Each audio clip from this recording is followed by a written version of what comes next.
So when I was very young, I started to take an interest in playing the drums.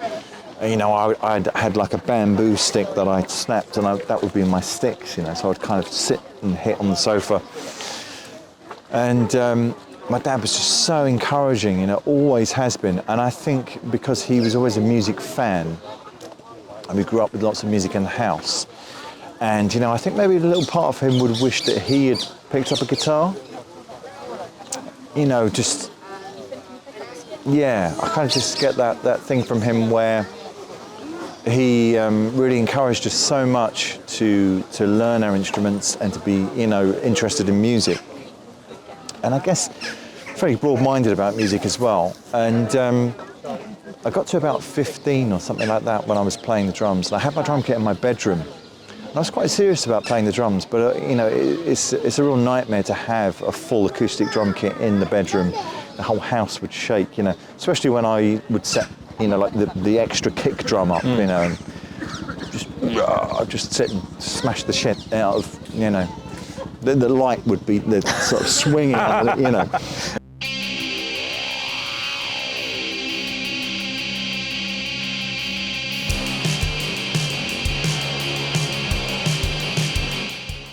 Greetings everybody and welcome to episode 150 of Into the Necrosphere, my first ever in-person conversation recorded on the mean streets of Kingston upon Thames with none other than Blast Vader himself, the legendary David Gray, drummer for Akercocke, the Antichrist Imperium and Voices.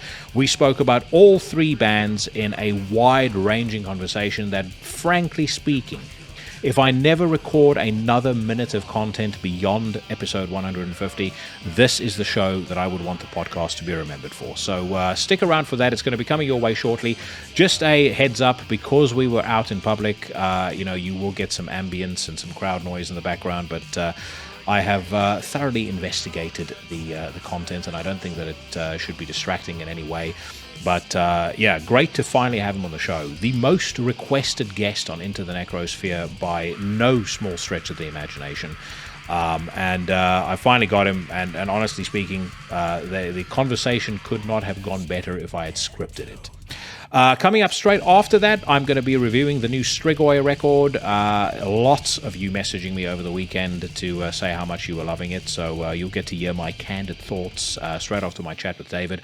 And then, of course, I will also be delivering the infamous, the notorious News, Rant and React segment, where I listen to new tunes by your favorite bands and give you my first impressions of what I'm hearing.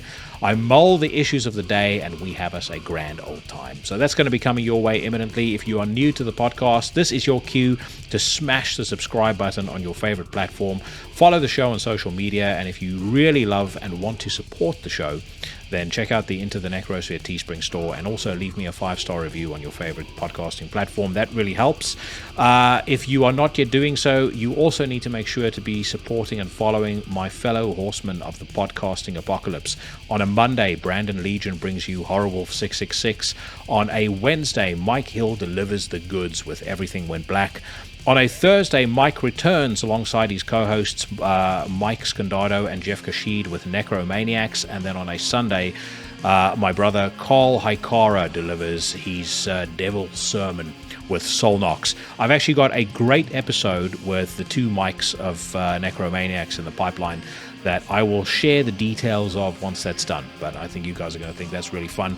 Also, next week, I've got Sammy Dewey of Goat Whore making his return to the podcast to talk about the upcoming Goat Whore record. If you're a fan of the man and you're a fan of his music, that is one not to be missed. For now, though, sit back and welcome to the podcast for the first time ever, definitely not the last, David Gray of Akercocke, Voices, and the Antichrist Imperium. 1 week until the Antichrist Imperium gets released. Oh, yeah. Now, so I've spoken to the Sams, Loins and Bean. Yeah. I've spoken with Matt, and they all, at some point during the conversations I had with them, they were not sure whether the record was ever going to be released. Yeah. Did you ever kind of reach that point? Did you feel like that? I didn't. I feel that Connor at Apocalyptic Witchcraft is, you know, he's been absolutely nothing but supportive from day one. He's always been behind the band. we're not a commercial, success. It's not about that. We're not cool, very far from it. I think if we were a traditional, straightforward death band, I think we'd probably shift more units. But, with the unusual sung vocals, the strange kind of musical movements and things, we're not everyone's cup of tea, and I get that, but he's always been really supportive. I know Connor was, years ago when he was younger, he was into Akercocke and the Berserker, and so the idea of being involved with those two bands and in many respects being responsible for bringing us together and, creating this mutant creature. So no, I always believed in him, and I always believed that he would back us 100%, because he always has. I thought the album was terrific. I know, as you say, Sam Bean definitely was thinking, don't know if this is going to come together. It's odd, and it is odd. And I think it's an unusual way of working, because we got most of the music together, so it was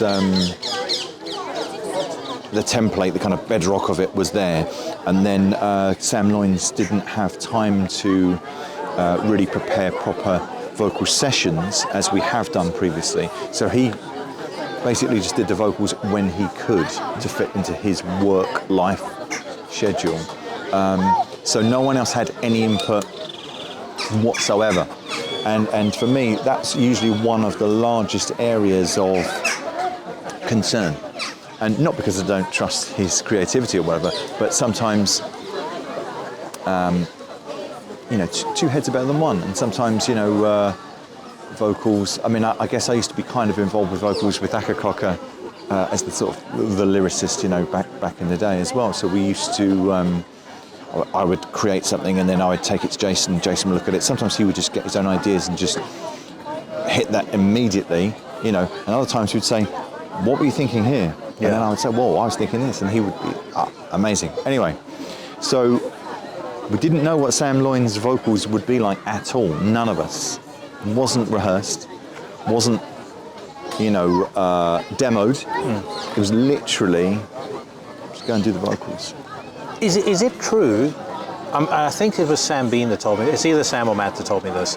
That he basically did the way the vocals were recorded. He did the vocals for everything. Like he did every single line on the record, and then you guys decided what lines of his to use and which to kind of leave out. Yeah, there was definitely like one of the last sort of procedures that we went through was that we would take everything that had been contributed and then sort of democratically run through everything and say, does this need to be here? Sometimes it's what you don't do and what you don't say can add as much, sort of potency to the art as the things that you do. So yeah, we did run through everything as a last kind of sweep through, just to say, does everyone agree that everything that's here, is valid? Sometimes you listen to something and you think, why are you repeating that line? You're like, that's too much. And then someone else might say, yeah, I was thinking that as well. And you think, okay, well, if it's not just me, then maybe we should take that out, see what it sounds like. I'm used to kind of working fairly democratically with, the creative sort of process. Yeah. So I was really pleased with the album straight from day one. Matt's riffs are fantastic. Matt's such a confident player. I know both of us are big fans of Matt Wilcock. Yeah. Sam Bean stepped up absolutely with his contributions. He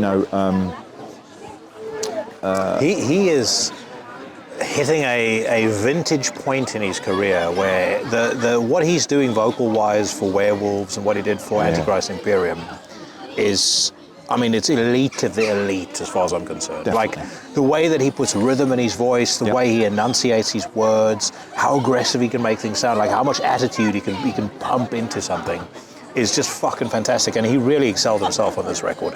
That's the thing with this album. I was thinking about this after our ill-fated first conversation, and I was like, what do I really love about the new Antichrist Imperium more than I did about the two others? And I would say, having now gotten to know all four of you, I think this is one of the records, regardless of the bands that you're in, where I can hear everybody's personality come out so distinctly.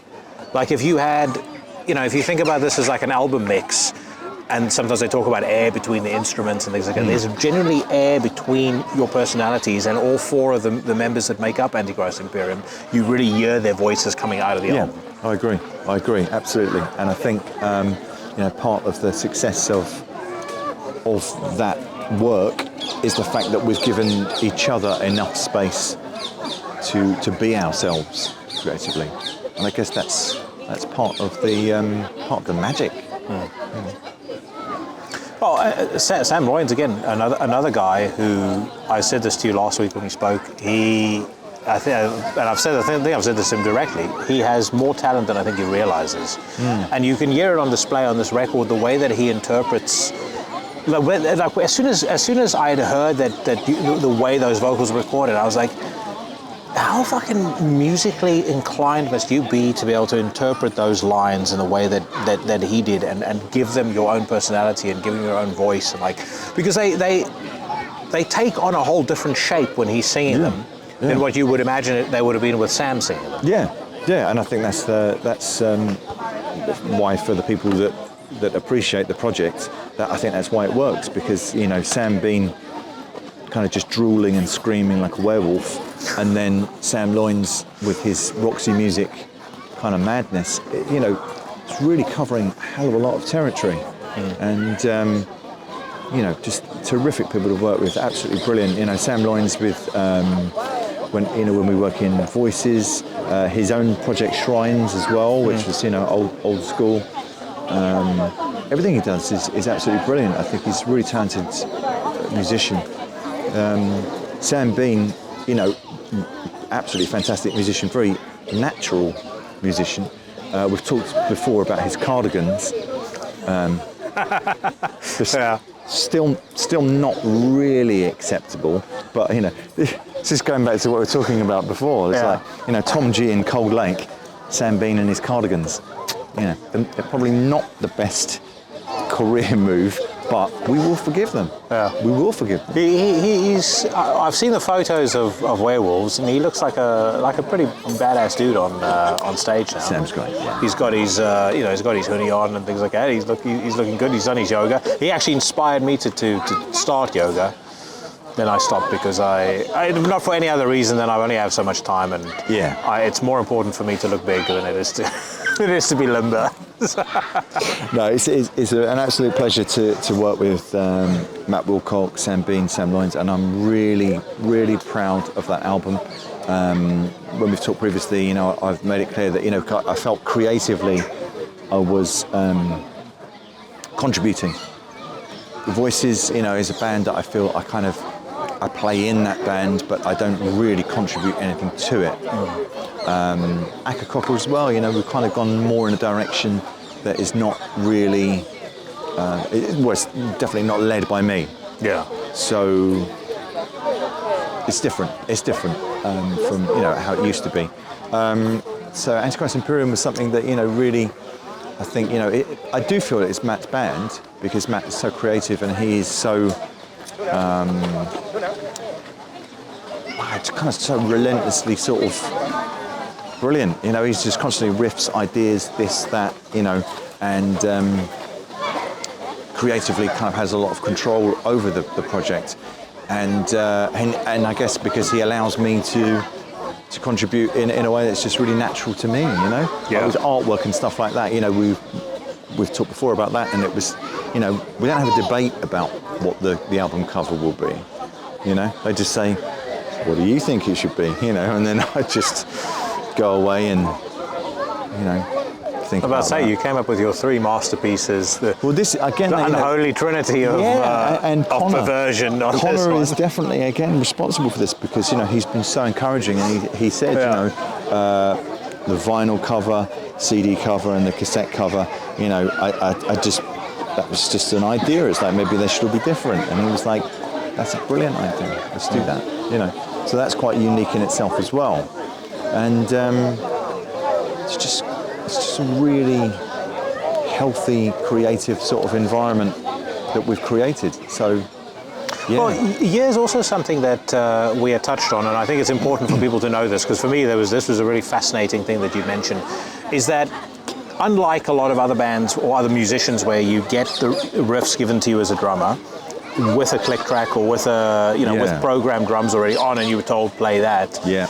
In this instance, it's like you get the riffs, you get the music, and you go, okay, do what you do on top of that, which I think is fucking brilliant, because it means you can allow and I would also say, possibly that's why this is one of my favorite drumming performances of yours, because you can hear again so much of your personality is coming out on the songs. And also, being in the recording environment with James Burke from Infernal Sea, I went to his studio, and so being tracked by a drummer as well, does make a big difference. To just kind of get into that headspace and just go crazy. But we creatively speaking, Matt would always send me the riffs with a click. Sam Bean would send the riffs with a click, but also send a version with programmed drums as well, which is how I guess he prefers to create. And I do appreciate that, but that's not something that I am into. Working with other musicians and there's this riff and I'm thinking it should be a bit like ... whatever. Sometimes you get inspired by music and you just do what you feel is right. Something that would enhance the music, which is kind of the point. We've just moved away from that really in music, and I don't think that's even like a COVID thing. I think that before then, it's more like like when MySpace came about and everyone was a band. Just was a couple of dudes at home in a bedroom, and it's like, we're from this band and we're doing this, and it's kind of just changed creativity really. And of course, with technology the way it is now, you can just sit at home and just do your own thing, which is fine. But it's changed music. So. Yeah. Well, you mentioned that Connor was kind of responsible for you guys getting together as a band, which I wasn't aware of that. Well, not in the sense that it was his idea, but in the sense that when Matt Wilcock and I both agreed that what we feel was all of the dead music that we had made, which was around 2009 would be the time when we would be composing the next Akercocke album. Yeah. Because Antichrist was in 2007. So Matt and I just carried on writing music as we had been doing. That was our routine. We've got our own rehearsal studio, so we used to play. So we carried on writing for the next album. So 2009, 2010, that was when the two of us realised, we won't be doing another Akercocke album. That's not going to happen. So all the material that we had was just sort of fell down the back of the sofa, never to be seen again. Yeah. So a few years later, Matt says, I listened to one of those old demos or something. Just the two of us saying there's some good stuff in there. It would be a shame not to really just get that material out. And if it just means just writing, recording an album, and that's it, at least it's out. At least it's out in the world. Like songs like Stiffening of Death and Spiritual Rapist. They were songs that were like Akercocke songs, That always struck me as, like, I can hear this being an Akercocke tune, but obviously it hadn't been put out by Akercocke. Was Kill for Satan an Akercocke song? Purely because it's one of my favourites. If I'm honest, I'm not sure, because that was actually on the very first Antichrist Imperium demo. Yeah. I remember when those demos came out. You had the graveyard photo of Matt holding the upside down cross. Oh, really? That was Kingston Cemetery. Shit. So that is, that's our ends right there. Yeah. Kingston in the cemetery. On the mean streets, which is where we are right now for everyone who's watching. So those three tunes. That was our kind of attempt at doing something that was just where we were at the time. You know, we were just kind of rehearsing those songs and playing with Nicky, who was bassist, vocalist at the time. So I don't recall. You see, that the band at that point was never created to be, you know, picking up from where Akercocke left off or whatever. It was our new project. Yeah. And we played at Damnation in Leeds, and that was the only show that we ever played. And just didn't really get much feedback really at all. Anything really. And I don't think there's any footage of that show or anything like that at all. So I don't think anyone was particularly that enthused about it. So it was only years later when Matt said, listen, let's just record an album with the old songs. There were a couple of tunes. The very first song on the album as well was half written. So we had like 2 minutes of music, which we thought were, you know, great riffs. We thought it was really good sort of musical movement, and we could finish it, you know. And so then it became exciting. It's like, right, well, not only would we be recording this old material, but we can actually add, you know, a slightly more sort of contemporary feel to some of those things as well. And I see Connor being more responsible for the band in the sense that, you know, he believed in that project, released that project, you know, on his record label, and encouraged us to do more. So if it weren't for him, it would have been exactly the same as the original Antichrist Imperium demo, where we released it, but no one was that interested, really. So it's my observation, and maybe I'm a little blinkered in this because I get a lot of people. So the vast majority of people that listen to my podcast are in the States. There's a lot more interest in this record than there's been in the previous two Antichrist Imperium records, and I've been banging the drum about this band for ages and said this is, you know, one of the best bands, one of the most underrated bands in like the black and death metal scene by far. And I definitely feel like this time round, and the fact that you know that Matt and Sam were on the Knotfest channel, that maybe tells you something as well. There's definitely more interest in it. Like, do you feel like there's more enthusiasm for it now? I don't. If I'm totally honest, I don't. I feel like one of the tracks went onto YouTube recently, and I'm not massive on social media. I kind of just, it's more like one of those things that, you know, if you've got like a dead 10 minutes at work, you know, and you're just kind of just waiting for someone in a car or whatever, then just have a quick look at social media and that's it. I'm not a massive contributor. But I did share, of course, you know, that video. And I think, like, you know, I looked at it the next day or whatever, and it didn't have that many views. And I just thought, social media is kind of like, it's not my thing. It's not really happening. And then it just made me kind of look at it just slightly askew. And it's like, is there a lot of point in this? Like, I'm not sure.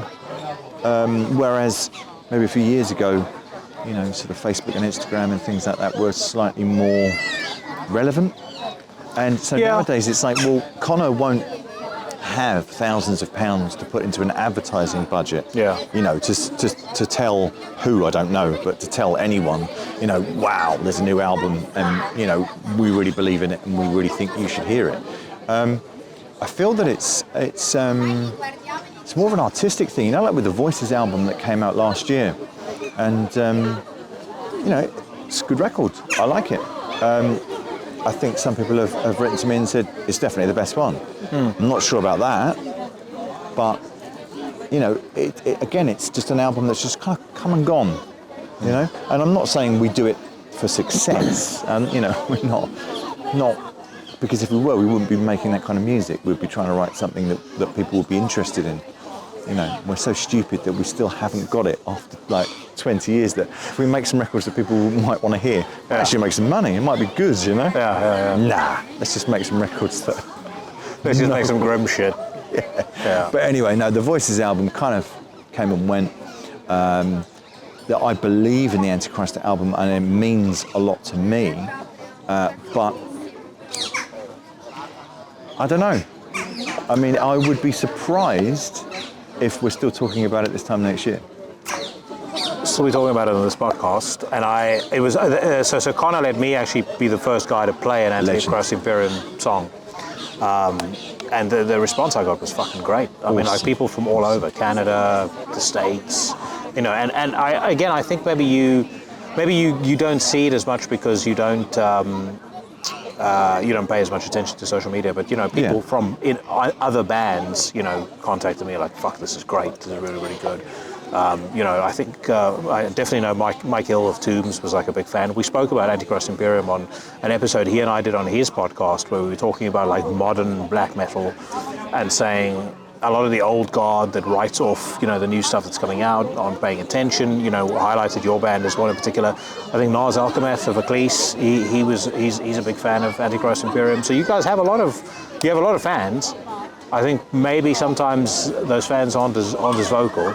Yeah. But there's definitely I'd be curious. I'm going to be curious to see how this record does. Yeah. But from my perspective, it's one of the best albums of the year by miles. I'm really, really pleased with how it sounds. The production levels are vastly superior to the first two, and I think just when you have an album that people can experience in that way, you know, it's fat, it's nasty, it's dirty, but very listenable. You know, and I think when you can make a record that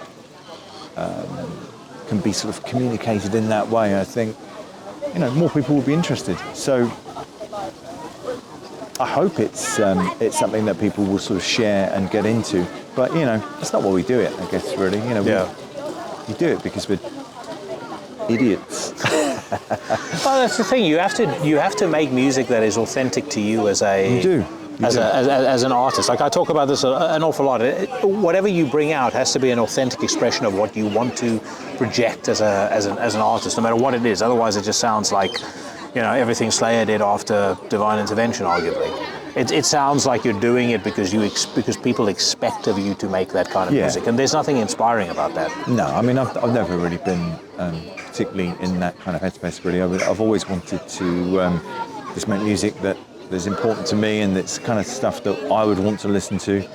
And Antichrist Imperium is, you know, still 100%, you know, satanic and uncompromising and a bit weird.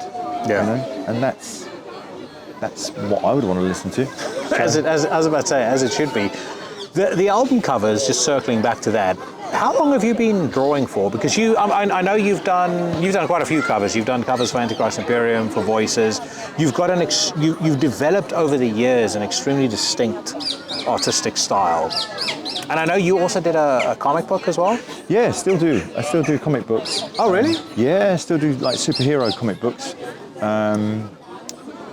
Working on another one at the moment. It's a little bit more unusual, but still superheroes and whatever. No, I've always been into comic books and always been into drawing just my entire life. And, you know, when we began with Akercocke, I always had a lot of creative input with Pete Theobalds, who was the sort of the main creative sort of guy. And if we, you know, we would always discuss how things would look, what the feel would be. And, yeah, that was always really important, you know. Not in a sort of contrived way, but we always thought that it was good to discuss those things. Corazon was the first time we ever used colour in any context. I feel that we had more pressure from sort of other people at that time to involve things like colour, but maybe it's not that clear. But Pete and I very much had the idea that everything should be black and white. Because, you know, in satanic terms, you know, things are black and white. And we thought, you know, that was really appropriate. So the first couple of album covers weren't completely monochrome because we didn't have any money. We just thought that's how everything should be. You know, T-shirts, artwork, everything. And if you look at Corazon, it's a black and white cover, but the Corazon demon is in colour. Yeah. So it was just our way of, like, introducing a different theme, and then when you go into the booklet it's colour inside, so it's a different kind of thing. But that was a little bit of a compromise artistically, but it worked. And then of course Words That Go Unspoken was a black and white cover essentially, and then trying to introduce like a gold theme. And then when we did Antichrist, that was my version of Oil on Canvas by Japan. That was one of the, it's such an amazing looking album with this very unusual green colour. And I just like the idea of that was our version of that, having so very stark and very simple. And no one's ever used green on a death metal album before, so I thought. No, that's true as well. But that's a record that I think gets it caught unnecessary flack, I think, when it came out. But I really do think over the years it's proven to be very much an underappreciated gem. There are some incredible songs on that album. I think it was the production. I think because it didn't continue in the same direction as words. Yeah. So I'm listening, by the way. I just want to find the song titles that I really like, or the names of the songs I really like. So I think that was, we've spoken before about Carl Barham, who produced that album. Yeah. Who I feel was placed in a position where he was just trying to make us sort of give us what we wanted, as opposed to thinking, I know how this album should sound. And I feel that's how it was. It was compromised somewhat with its production values. But I agree with you. I think the songs, the actual creativity on that album was great. Yeah. There's some terrific songs on that album. My Apturus Angel. Yeah. I remember hearing you guys play that live, and I was stunned by it. I thought it was superb. Man Without Faith or Trust, absolutely outstanding. That's a Matt Wilcock classic, because the riff's there, but when we play that song live, you get the true impact of it, because I feel that again the production lets that down. The performance is not there on the record, which is a shame. Another one I love, Footsteps Resound in an Empty Chapel. Absolute fucking genius. It's just merciless Matt Wilcock riffs. Just craziness. Love it. And we've chatted before about the next album, and I feel that Antichrist is an album I prefer to Renaissance. Renaissance again felt compromised in some ways, creatively, and the production. So the next one again is kind of still going off in a different direction again. Well, the next one, without kind of giving the game away, would the next one be darker, heavier? Is that so? Because Jason said something very interesting when I had him on the podcast. He said at the time that he wasn't sure about singing some of the older songs now that he had kids. Yeah. And I understand that. I mean, there's like with my daughter, I remember her hearing Corazon in the car for the first time, and she's hearing the intro to Praise the Name of Satan, and she's like, "What is that?" And I'm like, "Oh, well, it's a woman." And then, what's she doing? Well, she's hitting her head against a pillar. It's like, why? Because she saw a face. Why, Dad? Why, Dad? Oh, it's like what did the face look like? Well, it looked evil. It's like, and then you kind of go, okay, well, how far further down this rabbit hole are we going to go? But I 100% could get where he was coming from. But what I was thinking is like, Renaissance always sounded to me like a very introspective record for him personally. Jason contributed a lot of the vocals and lyrics. Yeah. That was definitely more. I mean, I did a few songs completely, and then I think we kind of just had to work some stuff out together for some other songs, because there wasn't a clear, defined sort of way forward. But there were some songs there that he just wrote himself completely. And again, that's Jason expressing himself in his own way. Jason's amazing musician, brilliant, guitarist, songwriter, creative, genius. Love everything he does, but that's very personal. Yeah. Some of the stuff that he created there, I guess in some respects doesn't really mean anything to me, because it's just very exclusive about how he's expressing himself, which didn't, if I'm honest, didn't give a clear direction for me about where we were going. Yeah. It's, I was, to be honest, when I look at that album now, I still don't really know what it's about. There are some lyrics there that came from, 2009 or something, a couple of verses here and there. Disappear originally was a song from back in the day, but I did change. It changed over the years, but that was quite old.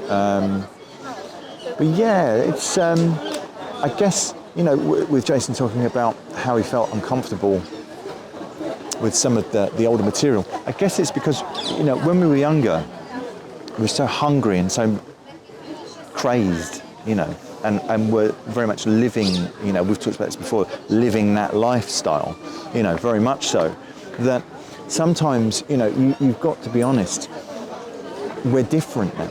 Yeah. And it becomes more like acting, doesn't it?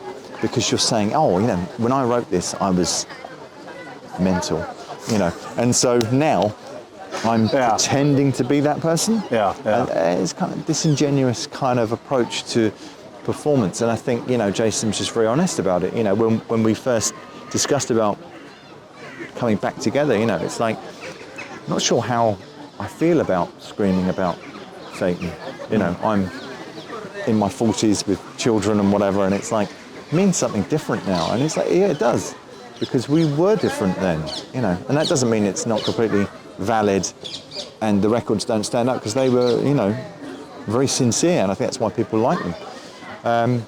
But I do understand, it can feel a little bit like acting, because, it's like you kind of think, your life changes so much, and, go through divorce, go through bad times, go through it. But then again, you've got to sort of keep perspective and think, well, the people that listen to our records have gone through that as well. We're all going through shit. Yeah. Well, this is the thing. Your music is two. I think the purpose is twofold. If I think about my own life, it's a release, but it's also there's a degree of empowerment in it. When I hear the line on one of my favorite, even the title of the song, one of my favorite Akercocke songs, "Becoming the Adversary." Yeah. When I hear, gazing back Korans, and right at the end, and that breakdown kind of comes in. It's like, it's like something is yanking at my innards. It's it's like someone has stuck 5 vials of fucking adrenaline straight into your arms and pushed it in. Yeah. And whether you're having a shitty day at work, or you're having problems in a relationship, or you're having issues with whatever is going on in your life, you feel great because of it.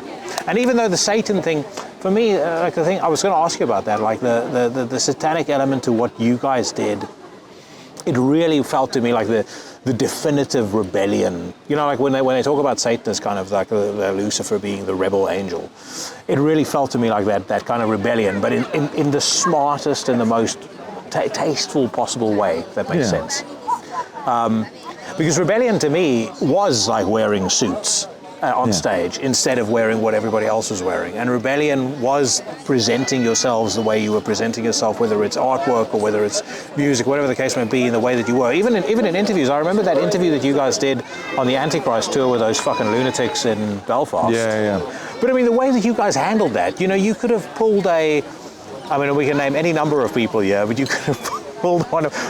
Can you imagine? I love Mortus. He's one of my favorite black metal frontmen on earth. Can you imagine him being in that scenario? He would have told the guy to fuck off, and he would have thrown the camera to pieces against the wall. Yeah, I think, he was approaching us as though we were theatrical, sort of, I don't know, like theatrical sort of actors, whatever. I don't know, but we're not like that. We've never been like that.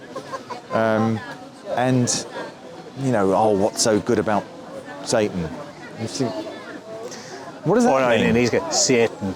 Yeah, and you're just like, well, that's not, what is that question? That's not a question. That's what, Satan, the spiritual belief, Satan, the cartoon horns. Like, what do you mean? That's not. That doesn't mean anything to me. And I've said this before. It was a little bit like sort of, the school bully who would kind of come to you and say, like, what's so good about Star Wars then? And well, how do I answer that? Is that either you like it or you don't? Either it means something to you or it doesn't. It's like, what does it mean to me, and how does it make me happy, and how does it fulfill me? Is that what you're saying?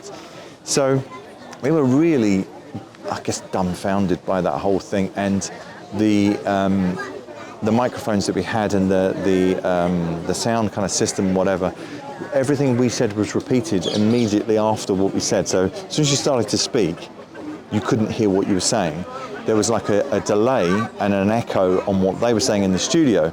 So like the whole thing was just an absolute mess. And they didn't seem that very well prepared, apart from having a couple of those. Well, apart from saying you guys are evil and what your music is evil and you're evil men who would do evil things and are very evil. And of course, that was the talk track. But the classic of all of it was, you know, what makes you think you're so welcome in Belfast? And of course, the answer was like, we were invited. We were booked to play, you fucking idiot. We've been paid to come here, and there were loads of, you know, people that were happy to see us and happy to receive us. You know, the heavy metal warriors of Belfast were there. We had a great time. You know, it's like 20 groupies in the backstage area waiting to suck my dick. Makes me feel like it was just, yeah. I mean, but it was great publicity, and lots of the Irish fans, you know, really at the time thought it was great. It was a bit unusual, but very funny now, and you know, people are still talking about it. We're still talking about it. You know. Well, in a weird way, you guys were getting like the Christian version of cancel culture before it became a thing. Yeah, it was odd, and there weren't, you know, hordes of people turning up protesting about us when we got there. Anyway, it was, you know, we just I think we turned up at the venue in the afternoon, had a drink, set the gear up, played the show. Some crazy metal freaks came out and went crazy, smashed the place up, and then we all went home. You know, great. What's the problem? But as I said, I always thought with the Satanism thing, like the way you guys approached it, I liked the fact that it was different. You know, it wasn't like, and as much as I liked the black metal bands, it wasn't the way that they were doing it. You know, the way that they were doing it was very like, I'm taking myself too seriously. There was like a degree of being slightly tongue in cheek, but then also a degree of like, because you don't take yourself so seriously, you're almost slightly more convincing, which makes it even better. I think that the major issue that used to bother me, and I guess in some ways, when you look at that kind of style of satanic metal or whatever, you know, in the past, is that lots of the people would use it as a shield. Yeah. They would, you know, would say like, you know, I'm in touch with something that you don't understand. I'm, you know, interacting with a spiritual essence that's beyond, you know, your comprehension or whatever. Therefore, stay away from me. It's like, that's just fear. There's people just full of, you know, like, beware of me. I have knowledge that you don't. It's that because you're nervous of other people. Yeah. You know, it's okay to be outside of the norm. It's okay to be, you know, a disaffected teenager who doesn't get on with anyone and doesn't fit in, and you know, that's cool. Why don't we, as those nerds at school and college and whatever, just come together and just support each other instead of like, you know, I am in touch with forces of Belial, whatever, so therefore, you know, don't come into my, don't bully me at lunch break or whatever, you know. It's like, no, it's not about that, you know. It's about trying to empower yourself and try and empower other people. And, you know, I used to get lots of people that would kind of message me or grab me at a show or whatever and talk about, you know, we're really into sex magic and trying to put spells on people and whatever. It's like, that's cool, right? That's fine, right? Whatever you're into, as long as you're not hurting anyone or hurting any animals or whatever, like, you know, that's fine. And if by getting together with you and your friends, you know, that listen to DSide or whatever, putting on suits, drinking wine, smoking cigars, you know, with pentangles and spending lots of money on expensive satanic furniture and whatever, you know, that's great. And if you want to sit around and chant stuff because you feel that, you know, the girl at the canteen at work will fall in love with you because you're reciting these mantras and whatever, if that gives you more confidence to walk up to her and say, you know, hey, let's go out for a date, whatever, good luck to you. You know, that's empowering, that's positive, you know. That's what we should be saying to each other. You know, if you listen to, you know, I remember when I was a kid, used to, you know, back in the 80s, you know, and you had the long hair, had a bit of a mullet going on, you know. With my leather jacket and Slayer t-shirt, you know, walking down the street, if you saw another kid that was into metal, you would always be like, you know. Yeah. You didn't I still feel like that. There's a guy who's different now, though. It's different. Yeah. There's a guy at my gym, and initially it wasn't so, but then I saw him with an Ulcerate T-shirt the other day. I was like, okay, no, there's a degree of sophistication to his musical taste. Yeah. And he's had on, what is he? He's had a Voices T-shirt. He's had a couple of things on where I'm like, okay, you know what you're talking about, yeah. But I think with the metal scene, one thing that it does do is it does attract an awful lot of very mentally damaged people. Yeah. And they are attracted to it because, one, as you say, it provides a degree of a shield, like social shielding for them. The other thing is it's generally speaking a very accepting scene. It's not like it's a scene where, I think of the people that got into Slipknot when they were, and they're still big, but when they were at their peak. There's a big chunk of those people, I guarantee you, no longer listen to the music. But at the time, the Slipknot fans at their school, or whatever the case may be, welcomed them, didn't make them feel like they were different or feel like an asshole. And I don't necessarily see that there's anything wrong with that. But then at the same time, also, like the scene, the circles that I walk in, this is going to sound very horrible when I say this, I don't really tolerate or abide by weakness around me. I don't want people in my life who make me feel weak. Yeah. I don't want people that make me weak. I want to be with people that make a net positive contribution to my life, whether I'm learning from them, whether I'm stimulated by conversation I have with them, whether we just have a laugh, whatever the case may be. But I'm fully there to support and help my friends and my bros and anybody who reaches out to me. But at the same time, metal to me was always about it was always about that empowerment. It was never about being. It was never a genre of weakness. I don't know if I'm expressing myself correctly here, but again, like this is why You're being very I was mature. You're being very mature. It's getting very cerebral. Yeah. Well, this is why I was attracted to Akercocke. I was attracted in a bizarre roundabout way to Akercocke for exactly the same reason that I was attracted to Pantera or to Slayer. It was at the time, it was the music that spoke to me and that kind of made me feel that degree of empowerment, that fire in the belly where you're like, I'm going to do 25% extra at the gym. I'm going to do this that I didn't think I could do before. I'm going to persevere through this particular situation.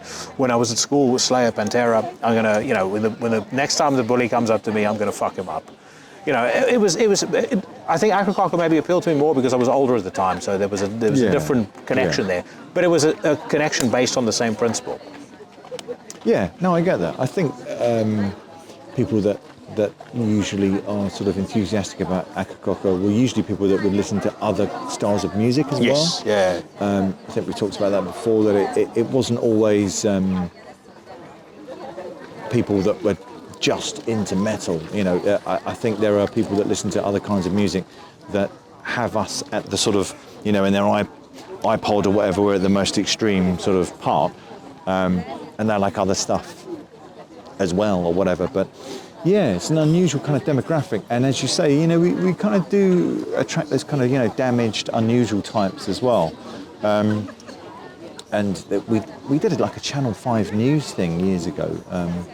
Not sure if there's any evidence of that anywhere. There was, but we were doing an interview, and famously, Jason and I were both completely contrary, which is we always used to agree. No one would ever contradict the other while we're doing interviews and stuff like that, because that's like a sign of weakness, But one of the questions was, because it was about satanic music and the influence it has on people, and I think the main thrust of it was, do you feel responsible? And I think Jason was being very mature about it, saying, well, there are people that, unfortunately have their own subjective views about things which are not good, and, it doesn't matter where they may receive negative signals. It could be from watching, the Care Bears. Yeah. So it's like, well, we try not to be like that, but sometimes there are people that are just wonky. Whereas I was feeling like, well, yeah, if you feel that would empower you and make you feel better about yourself. I mean, it is subjective, isn't it? I'm not suggesting you should go out and hurt people or hurt animals or anything like that. But if you're going to do that, you're going to do it. You're going to find those signals from anywhere. Yeah, and I don't really feel that we should be saying, oh, well, we're really sorry for talking about killing for Satan, because we wouldn't want anyone to go and do that. We'll scale down on our lyrics. Well, I mean, you think about Jeffrey Dahmer, who's now obviously big news again because of the Netflix show. Yeah. I mean, one of the movies that inspired him most was Return of the Jedi. Arguably, of the original Star Wars trilogy, the most anodyne of the three by far. Yeah. So It's got the Emperor. it does, but it also has the Ewoks and all sorts of other stuff like that. So If the Ewoks don't make you want to go out and smash someone in the face, then I don't know why. don't make you go out and want to feast upon human flesh. Muppets in a field. Do you know what I mean? Like we love Star Wars, then all of a sudden you put some Muppets in a field and expect us to be happy with that? Yeah. What? But I do agree with you. I think anybody who's out to do something bad is going to find something that's going to inspire them to do so. And it doesn't matter whether it's a fucking pro wrestling or whether it's music or whether it's a movie. They'll find something. Yeah, that's the way it goes. One of the things I was, as we're kind of talking about Akercocke, I know I've spoken to you about the new record. Let's answer that question first. So, darker, nastier, faster. Is that an indication of what might happen on the next album? If I were to describe it in any way, I guess more progressive, I think a bit more riffy. Yeah. To read through the lines, is it like old stuff? No. Yeah. No. It's not like Corin's. No. But that breaks my heart. It's more riffy, more prog, I guess. Yeah. I guess, really. So yeah. But I guess also that you have kind of your outlets in Voices, Antichrist Imperium. So you've got stuff you can do in those bands that gives you, if you want fast, violent, evil shit, you've got Antichrist Imperium. Yes. If you want something that's a bit off the wall, avant-garde, slightly cinematic, you've got Voices. If you want the progressive stuff, you've got Akercocke. Yeah, with Voices though, as I've said, it's more like it's, a band that I kind of play in. Yeah. I'm not really invited to be there at the kind of creative point. When we composed London, I was very much involved with everything. That's one of my favourite albums that I've been involved with. In all of the records I've done. That's definitely in the top tier for me. I do rate that as a real piece of work because it was a concept album, and in a strangely sort of ideal way, we would talk about that while we were writing the music. So we'd be in the rehearsal space and coming up with riffs. Where would this go? What's happening here? And then discussing the kind of cinematic aspects of that, which is brilliant. I mean, it's kind of ideal. And then we had all of the different songs, and then sometimes there would be a gap there, and you'd think, we need something else that needs to go here. Does it need to be a band? Could it be this? Could it be that? Whatever. And it took quite a lot of energy and time to make that concept album work, and I'm really pleased with it. I think it's a really good piece of work. I'm pleased with my playing on that as well. I had a bit of a drum solo. I don't know if you know that album. Oh, very well. Yeah, very there's well. a bit of in Megan towards the end of the song, and it's like it's very rare that as a drummer people would say to you, I think you should do a drum solo here, It's like, well, I'm not going to argue with you. Yeah. So things like that. And I think like The Vicarious Lover. So I was just about to say, when it comes to that record, for me, it's the two hallmark songs from that album, Vicarious Lover and Last Train Victoria Line. Yeah, great songs. Genius. I think they're some of the best things that we've ever done as a band. And I felt I was very creatively involved in that. In fact, Last Train was called Christopher Walken. Oh yeah. That was because when we wrote that riff, Sam came down to the studio and he was saying, I've written a Christopher Walken riff. And he was like the swagger, like King of New York. Yeah. The Christopher Walken.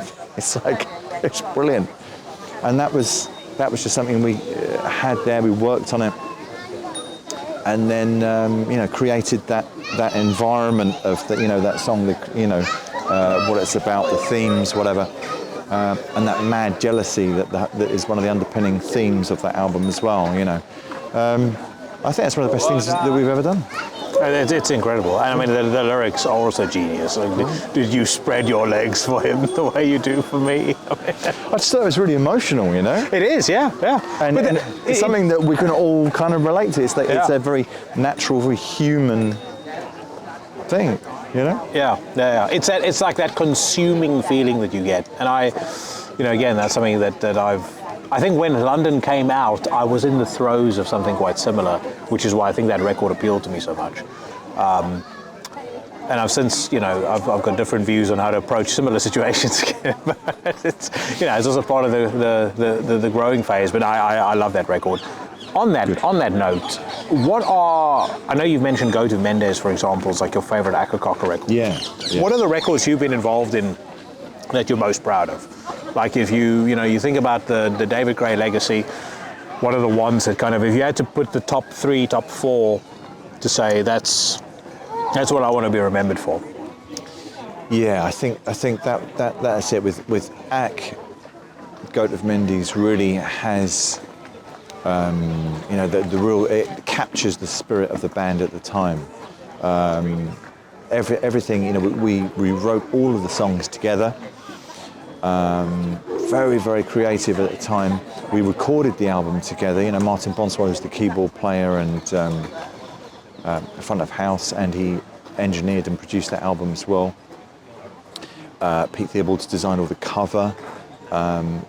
So Peaceful were amazing. They didn't want to be involved, in that sense. They wanted us to create everything, and we did. Yeah. The on body of the CD, we knew how that should be. We knew all the picture montage inside, the photos, the lyrics, everything. We had an opinion on everything, and we were there to do it. And there's a real energy to that album. It's ugly and it's not polished. It's not slick. It's not cool. But it's there, and it's in your face, and it's angry about something, It was such a massive step up, because like I said, Corentin is the record that got me into you guys. Going back, you listen to Rape of the Bastard Nazarene. It's a good album, but it's extremely raw. Yeah. And then Go to Mendes is this mammoth step up. Music, as far as like musicality, songwriting, riffs, everything about it was just this huge step up, and almost like you could see the template laid for Corentin on that record. I think so. I think we really tried to. Well, maybe it was just me. I don't know, but I was aware that with Corentin, it was about the songs. I think it was. We spent some time with Goat with those songs. They're quite involved, some of those, quite long songs. I was aware that when I was recording, when I was tracking drums for things like Menstrual Blood and Semen, it was difficult. I didn't, I didn't slum it when I was recording those drums. It was hard for me to keep up with myself, and it was difficult to achieve those takes. We did multiple takes. And didn't always get it right. I'm not that kind of drummer. I'm not Nick Barker. I'm not someone that is, consistently, brilliantly, technique driven. Martin and I spent 7 days, I think, recording drums for that album, because we had our own facility, we had our own desk, everything was there. We recorded ourselves, so we were just there to do that for 7 days. It took us a day to get the snare sound. Because I wanted to get that sound that was like Mike Suss from Possessed. It was really important to me to get this big fat sound. And just to nerd off a little bit, like all the drummers that I was into, I had footage of them with clear snare heads, which is an unusual thing to do. We usually have a coated white snare head, which gives you a crack. Mark Brzezicki and I think Phil Gould, Steve Jensen, all those kind of drummers that I was really into, all had these clear heads. And I was thinking, is that the secret of that big, fat, round sound that Seven Churches has, Possessed? And then Beyond the Gates, again, very fat, very round snare sounds. It was something I really wanted to try and reproduce. And I'm sure we spent something like 6 hours miking up that snare, tuning up that snare, detuning it, changing heads. And, it was really important, and we had the time to do it. And I feel like that's probably, again, the artillery for why that's such a personal triumph of an album. We really put love and dedication into that, as a piece of work. So that's definitely my favourite Ack album. Voices London just has something about it, the story, the performances, the craziness. I think Vicarious Lover, that was a song lyrically that I was pleased with, because, I wasn't used to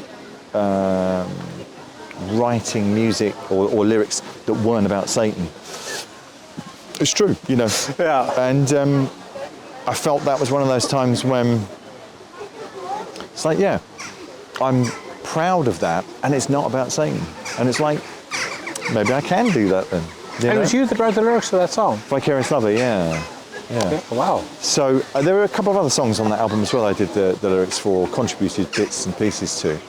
And I guess that's why it's a great album as well, because lots of people, everyone in the band had something to give, to contribute to the whole of it. Yeah. And then when we re-released on vinyl, that's when the band said, do you want to draw the cover for the new version of the album? Yeah. And then I'm really pleased with that album.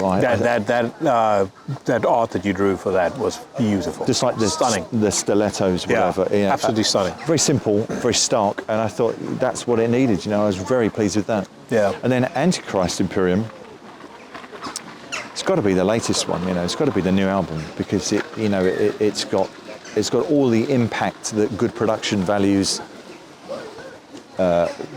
How that helps music, and how that can really sonically enhance that whole experience. So that's definitely got to be my favourite Antichrist album. It's a beastly record. I've loved every single one of the Antichrist Imperium records.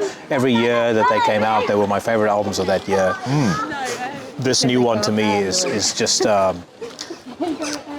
It's as much of a triumph, you used the word earlier, but it's as much of a triumph as I think it could have been for you guys. It really is. Well, I'm pleased you like it. I mean, it's one of those things where I'm not sure what we would do next.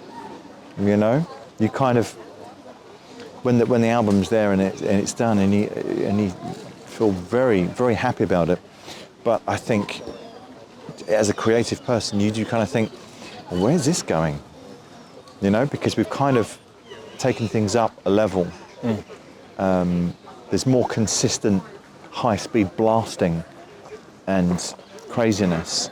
Again, I did feel a little bit like there were times recording that album where it was a bit of a struggle, and we would, and James would say, well, you could do that better. Do it again, and you think, I'm not sure I've got that in me, And then sometimes it just comes out of nowhere, doesn't it? You find something in you, and just, do it again. You can do it better. Do it faster, whatever. You need to lean into it more, I spoke to Sammy Due about working with Eric Rutan, and he was like, he says, like, they haven't done their last two records for Go Tour with Rutan, but he says, like, that prepared us to how we work now. He said that guy is everything, like every single, like the slightest flaw he will pick up, and he will fuck you up about it until you correct it. So he's on a death metal mission, isn't he, Eric Rutan? Respect to him. Yeah, he's just, he just eats, breathes, and shits death metal. Well, I was about to say, when it comes to Antichrist Imperium, like where you go next, I don't think you need to worry about that. You just need to say, Matt, we need some new riffs for an Antichrist Imperium. Matt's record. probably written the new album already, because what it's like with werewolves. They just kind of yeah. As soon as they finish one album, he's written the next one. Yeah. He's an absolute death metal warlord when it comes to that. So I don't know. I'm joking, but he might actually have some new material. Yeah. I don't know, but I would love to get together with Sam Bean and with Matt Wilcock again in a room, and work on some new stuff. I think that would be a great new direction for the next album, for us to actually have that organic interaction I'm sure he's told you this, but I know young Matthew and his significant other were planning to come to the UK at some point. So, well, I visited Melbourne a few years ago now, and I was just sort of in his local area for a couple of days, and we didn't get together and play, at all. I definitely really wanted to, but I think logistically, finding someone who would let me play their kit and having a space and whatever was awkward. But of course, we don't have that problem here. So if I can drag Matt into the studio, if we have like 3 or 4 hours together in Coach Mendy's studios and my kit's there, get an amp for him, could write a song. Yeah. Together. Write an album, well, knowing also, him. When, if he's here, you guys are going to need to come up to the mean streets of Great Shefford, actually outside of Great Shefford. We're going to have to do some grilling. Absolutely. Some grilling, some wine drinking, and some music listening. Yeah, it's rare that Matt gets over, but and vice versa. But I definitely think there would be a great explosion of creativity if we can get together in a room and write some music, old school. Yeah. I'd love that. I crave that. No one wants to get together as a band in a rehearsal space and spend 6 hours just writing riffs, jamming on stuff, improvising. No one's into that anymore. It's just different. Heavy metal's just different. My God, when I was at school, Jason and we would get together and we would, try and find other people to jam with, whatever. We'd just improvise like for hours and hours, just get riffs together, make tapes, like old tape cassettes, have PZM microphones we put in the room and just jam on stuff. And then sometimes you listen to it afterwards and you say, that riff's magic, we should use that, And that's how you would write songs and things. I really miss that.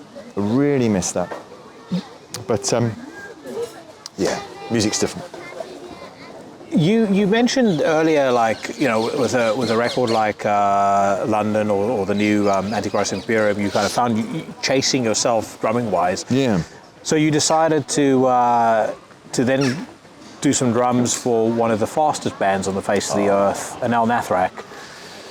That you're just going to do a couple of shows with them, right? And I know Sam Loynes is doing some with them as well. There's the show in London, and I don't think Dave has decided if that will be it, like the last show ever of Anal Nathrak, or if it's a success, maybe he'll decide to do something in the future. I don't know. Anal Nathrak are just, absolute genius band. We did some shows with them in London a couple of years ago, supporting them with Ak. They're great guys, Mick's not involved this year, but he's a lovely guy. Dave as well, Dr. Dave. Great guys, just really, really good energy, really positive people, really into heavy metal, like in a genuine way. I don't know like all of their albums or anything like that. I'm not that kind of enthusiast, or of their work, not in that sense. But I've got their set list of what we're playing live, and it's brilliant. Absolutely brilliant material. Totally uncompromising, really extreme. Oh yeah. But it's a no-brainer when Anal Nathrak say to you, "Would you like to come and play drums for the band?" It's like, don't even have to think about that. Yeah. It's like, of course. But that harkens back to the Berserker, because back in the day, 2006 or something like that, it must have been. Matt said Matt was living in England. Sam Beam was living in England. And they said, all we need to do is learn the set, and then we can just get Luke over, and we can just do a tour. And again, it's like, I really want to do this. I said to Matt, send me the set. Tell me what you would want to play, and it would be like, No One Wins, Death Reveals, whatever. And you listen to it and you think, fuck. It's just relentless sort of blood-soaked necro blast, top sort of tempos, 250, consistent, strong blasting. But, you know, I really felt like, you know, it has to be done. You know, it's hard work, you know, but Sam Bean was great at the time. I think he was living in Brighton at the time, and he would drive up every week. We would just jam through the set. And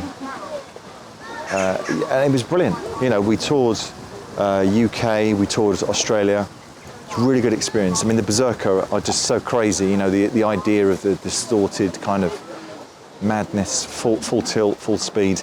And I hear some of that in Anal Nathrak as well, you know. Oh, without a doubt. Distorted kicks and you know, mad black metal riffs and things like that. Which is, I guess, in direct contrast to when My Dying Bride phoned me.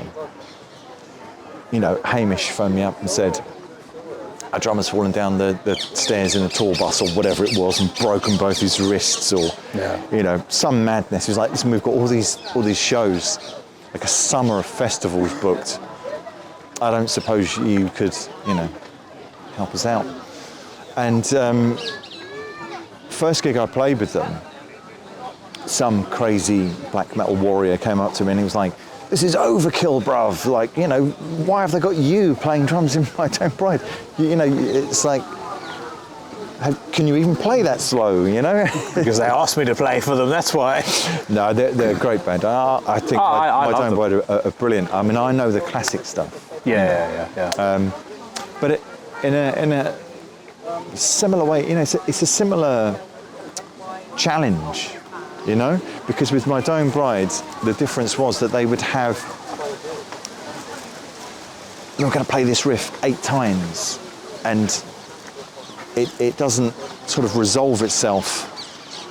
It resolves itself over 4 bars, you know, it's really slow, and then, but we're doing 8 of them. And it's like, that's a challenge in itself, because you're thinking, I don't know how many times we've done this. You know, I don't know what's going on. I'm following the vocals and I'm thinking, I don't know. That's difficult. Just as difficult as, you know, Matt Wilcox saying, right, Death Reveals, you know, blast for 8, skank for 8, blast for 2, skank for 2, and you're like, what? The thing is with My Dying Bride, it's such an emotional sounding band, you know, and if you don't have that across the piece, you know, whether it comes to guitars, bass, drums, there's something is lost in the music. So I 100% agree with you. I can exactly see why that would be a challenge. Yeah. You have to find a way to let that feeling come out when you're playing. I had Aaron on the show like episode 72 or 73. Wow. What a nice I didn't know guy, that. by the way. Yeah. Aaron was really kind to me. I used to stay over at his place. I played with them for a couple of years. And, you know, kind of, I guess at the time, flattered myself that I had a really good relationship with him, because he's got a great sense of humour, you know, really dark sense of humour. Great guy. He used to, you know, and it was, you know, like an act of kindness. He would take me, you know, I would stay at his house, you know, with his wife, and you know, that was great. But as soon as they didn't need me in the band, as soon as it was like, you know, Ian's going to play the drums for us now, never heard from any of them again. And that's really disappointing, you know. When Luke Kenny never sends me a message to say, you know, safe or whatever, you kind of expect that from Luke, because he's kind of misanthropic and never pretended to be my friend. He fucking hates England, hates English people. So it's kind of like, I get that. I understand that. I can see that. Yeah. But like the MDB guys were like, you know, talked with them for a couple of years, and you know, Hamish is the only person that ever gives me a message, you know. So it's a little bit disappointing, you know. You know, it's something about this podcast that's an interesting conundrum for me as well. Like or not a conundrum. It's been an interesting experience. I started it because I wanted to start something that was different to everything else that I was hearing. So I wanted to speak to people I liked, and I wanted to have the kind of conversations with them that I would want to hear somebody having with a band that I'm into. But as I said to Greg McIntosh, it's a roll of the dice. Like, you know, you get someone that you really like on the podcast, and that person can be an absolute fucking dickhead, and you go, I don't know if I can ever listen to the music again because they've ruined it for me. Yeah. But then you also meet people that you go, having met these guys and developed a friendship with them, and kind of got where they're coming from. I now like their music even more. Yes, I agree. And one of the things for me that's very, very important is loyalty, and is like that to me is like one of the most important tenets of that I live my life by. Like New York hardcore kind of thing. Honor, loyalty, pride, respect. Yeah. And I'll definitely say this, and this is probably a good place to wrap up. As a matter of fact, I've got one more question for you, then we'll wrap up. It's a good place to start the epilogue of this episode. I get that.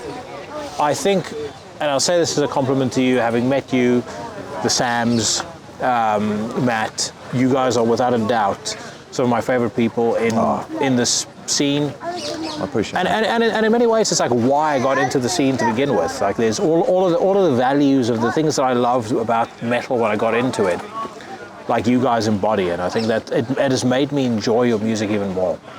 But so here's the last question I wanted to ask you. A guy who's a big fan of the podcast, he told me to ask you this if I ever had you on the show. I don't know if it was both your parents or your dad had quite a big hand in kind of helping Akercocke in the formative years. Definitely. So I wonder whether you wanted to talk a little bit about that. Well, I mean, the way that we've always looked at it is that we have our own rehearsal space, which is at my parents' house. So when I was very young, I started to take an interest in playing the drums. I had like a bamboo stick that I snapped, and that would be my sticks, so I'd kind of sit and hit on the sofa. And my dad was just so encouraging, always has been. And I think because he was always a music fan, and we grew up with lots of music in the house. And, I think maybe a little part of him would wish that he had picked up a guitar. I kind of just get that thing from him where he really encouraged us so much to learn our instruments and to be, interested in music. And I guess very broad-minded about music as well. And I got to about 15 or something like that when I was playing the drums. And I had my drum kit in my bedroom. And I was quite serious about playing the drums, but it's a real nightmare to have a full acoustic drum kit in the bedroom. The whole house would shake, especially when I would set like the extra kick drum up, and just sit and smash the shit out of, the light would be the sort of swinging, And so he, because he's a bricklayer, he built the rehearsal space.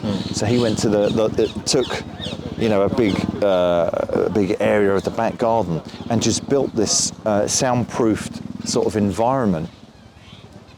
And that's amazing. I mean, to think of like being a 15-year-old kid, I was at school, didn't really have any friends, I didn't have a good time at school, not very good at interacting and whatever, really into heavy metal, into thrash.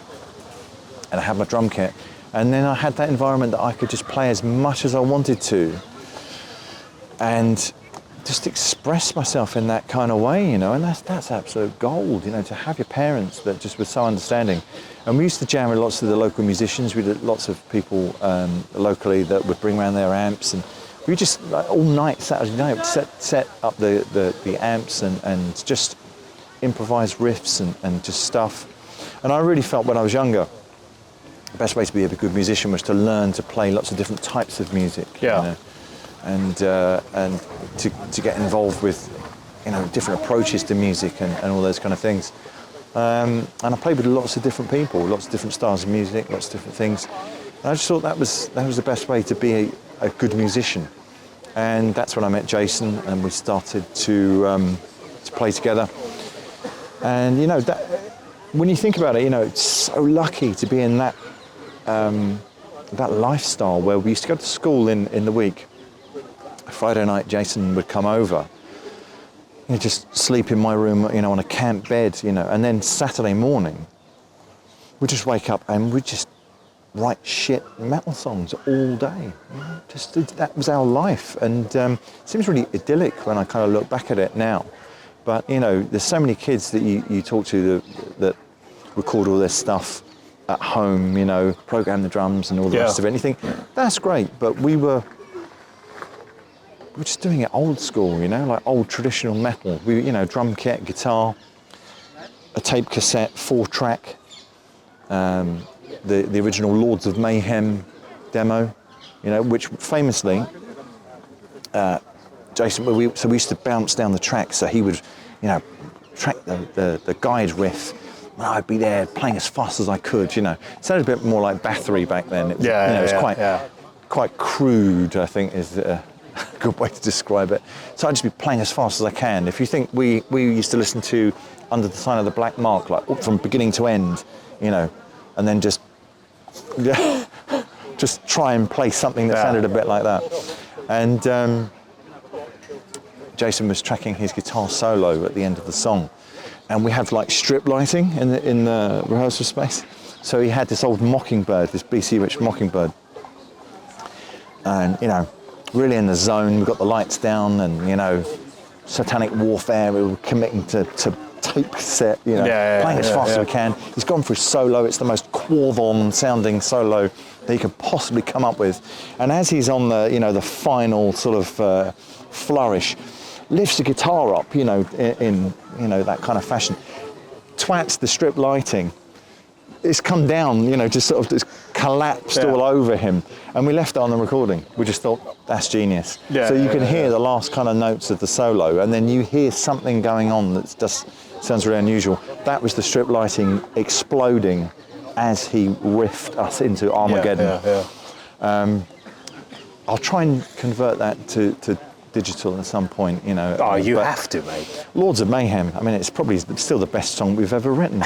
Well, you guys did, so I saw on your set list you've done a new song called Black Hole on some of the...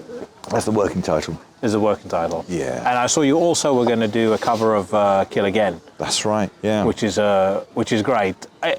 Like, part of me was like, I wish I could have seen Black Magic there, but... See, we used to play that. Jason and I, when we first, first began playing together, we were always sort of auditioning bass players. We'd meet someone at a gig, get together, and you into, forming a band or whatever. For years, it was just the two of us with a constant sort of rotation of people on bass and guitar that never really worked out.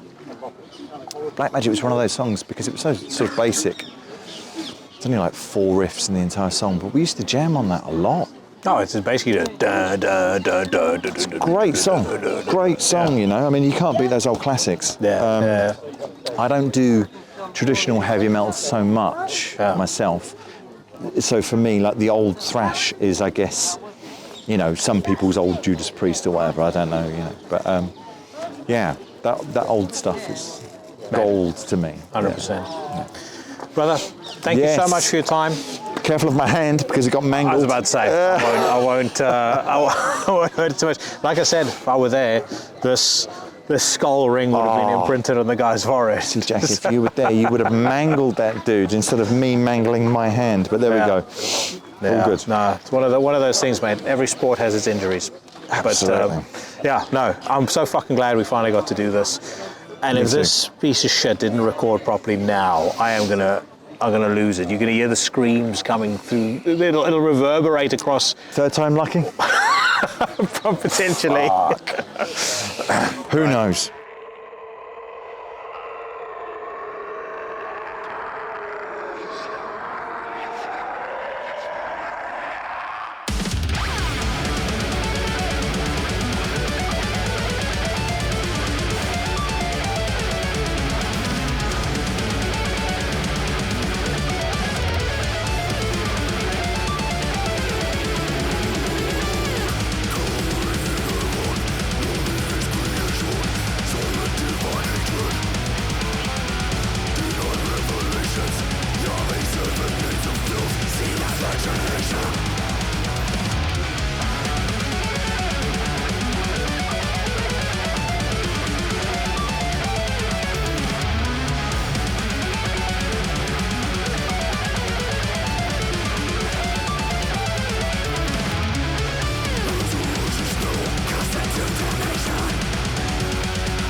Satan, we breathe through Satan, we kill for Satan, we live through. You just listened to Mesotheist by the Antichrist Imperium off their forthcoming record, Volume 3, Satan in His Original Glory. It gets released by Apocalyptic Witchcraft Records on October the 7th, this coming Friday.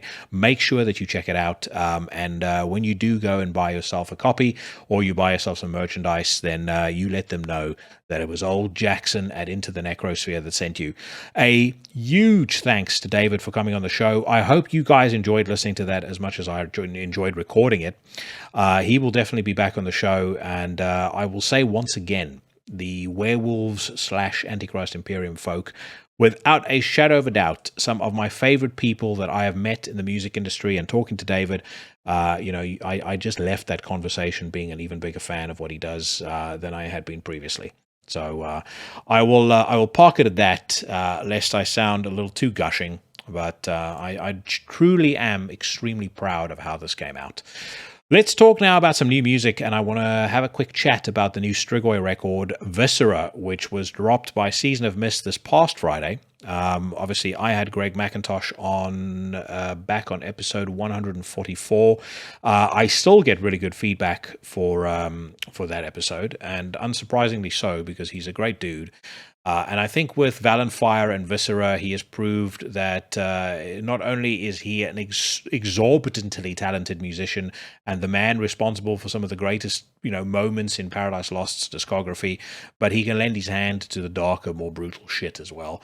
And he does so. He has done so up until now exceptionally well on those bands that I just mentioned. But when it comes to Strigoi, in hindsight, really enjoyed their debut record, Abandon All Faith, but I did feel that it felt a little bit disjointed. There were still elements of Valenfire that I felt kind of, or at least songs you could imagine would have been written for Valenfire that sort of permeated their way onto the record. I feel like the record was, or Greg at the very least, might have been suffering a little bit from trying to find the band's identity in the midst of what he had been doing with Valenfire. On Viscera, things have changed quite substantially. This is a much more precise, much more accurate and coherent record than Abandon All Faith. I think it's the record that really establishes from the get-go, Strigoi as an entity all on their own, independent from Valenfire and certainly independent from Paradise Lost. It, in many ways, outdoes, and this is a very big shout, but it outdoes what Greg did on Valenfire.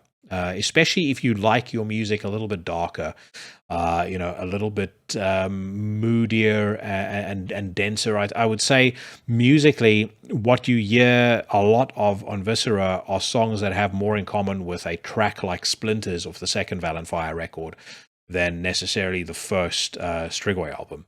But a bit of background again for those that don't know. Obviously, if you don't know, Greg McIntosh is from Paradise Lost. You should know this. We also have, rounding out the lineup in Strigoi, Chris Casket. He was previously in Devilment and Eastern Front. We also have Ben Ash, who I believe this is his first project, although I speak under correction on that. And then we also have Guido Zima on drums. He is now the drummer for Paradise Lost as well. And, understandably so, because the drumming work that he puts in on Viscera is exceptional. The production is handled by Kurt Ballou of Converge. He has been responsible for, producing several bands. In fact, the most notable record that he produced, at least as far as I'm concerned, up into this new Strigoi record, is the new Cave-In, which I always thought sounded absolutely sensational. No surprise, Viscera is not only bludgeoningly heavy, but in terms of sound, I think it's one of the first things that hits you about this album. The snare drum sounds like a fucking machine gun. The guitars are thick, sludgy, and really kind of menacing. The bass has a real, satisfying rumble to it. And then, overlaid with that, you have Greg McIntosh's vocals, which I think on this album, he establishes himself as a top 10 vocalist, death metal vocalist of all time. He really is that good. His vocals sound demented, dark, aggressive, but perfectly enunciated, and in making it as understandable as he's made it, he makes the impact of some of the songs, that much more intense, and ultimately that much more enjoyable. But the album starts off really with a statement of intent, a track called United in Viscera. It has all of those death doom tropes, that you might expect from, a guy that wrote the riffs to classics like Paradise Lost, Gothic. But it takes it to a much, much darker place musically than I think Greg has ever been. Straight after that, we go into, crazy kind of almost proto-grindcore territory with King of All Terror, before we pull back to something that might have had a spot on the Medusa record by Paradise Lost, a song called An Ocean of Blood. And then once again, the band changes gears for track 4, Napalm Frost, which, as the name suggests, is very much a tribute to Celtic Frost and Napalm Death. But where this album gets kind of most interesting for me is on those songs that are slower and darker and just more atmospheric, blend from everybody from Godflesh through to really grim necro black metal, and you get that on a song like Hollow, which was also the first single that they released. You also get it on Bathed in a Black Sun, Byzantine Tragedy, and the closing number, Iron Lung. It makes for 46 minutes of some of the most intense, some of the most aggressive, some of the darkest, and some of the most enjoyable metal that you were going to hear in 2022. And as an aside, I would also say, aside from the production, the instrumentation, the performances being virtually flawless, I fucking love the album cover as well. I think it sets the tone for what you hear on this record absolutely perfectly. So no surprise, because I have spoken to some of you about this offline. Absolutely no surprise. This is one of my favorite albums of the year so far. I think it is going to be a surefire contender for the vaunted top 30 of 2022, which I will do early next year. But I would love to hear your opinion on it. So again, drop me a note in the comments if you've not already sent me a DM. Let me know what you think of it. I'm going to play one of my favorite tracks off of it right now. This is a song called Byzantine Tragedy.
That was Byzantine Tragedy by Strigoi off their new record Viscera, which is available right now on Season of Mist.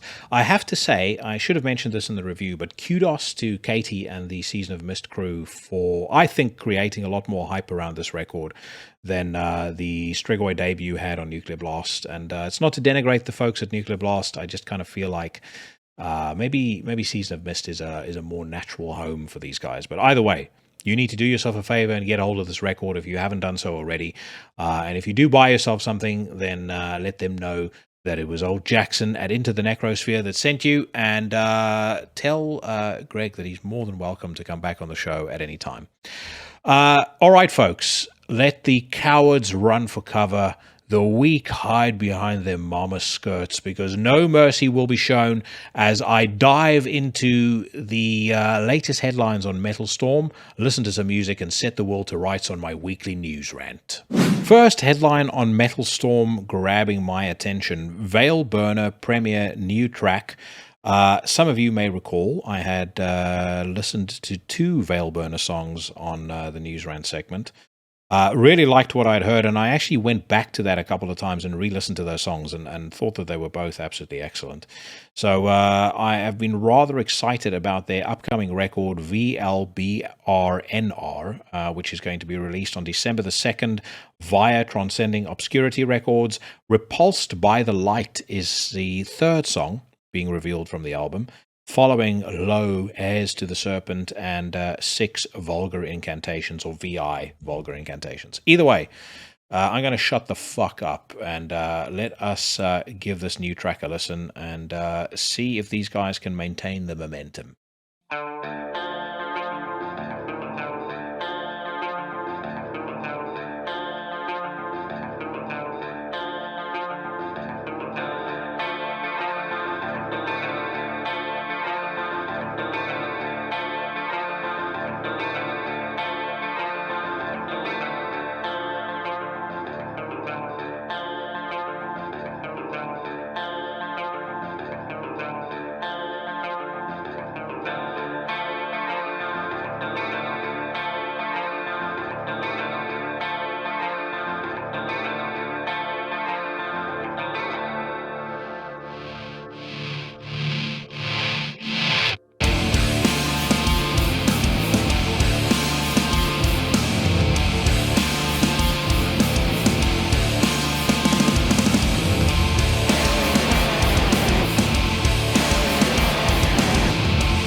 I'm going to stop right there. I fucking love whatever they're doing with that sample that they're using kind of at the back end of the riff. And I'm sure you guys know what I'm talking about. I mean, it sounds like an old man taking a shit, but it just sounds so cool.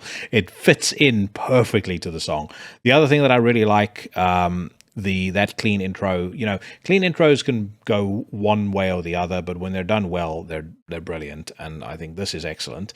And once again, I don't know who produced this record, but I do want to urge any band looking to have their music recorded, mastered, mixed, whatever the case may be, go and talk to this dude about recording your drums for you, or mixing your drums for you, mastering your drums for you, because if you can get that drum sound, you're on the right track. That sounds absolutely superb. I like this the kind of opening riff too, so we'll get back to it, but I wanted to mention that. So far, this is sounding very, very much in line with the quality of those first 2 singles, and absolutely like something that is going to rank very high on my list of highly anticipated records for the end of the year.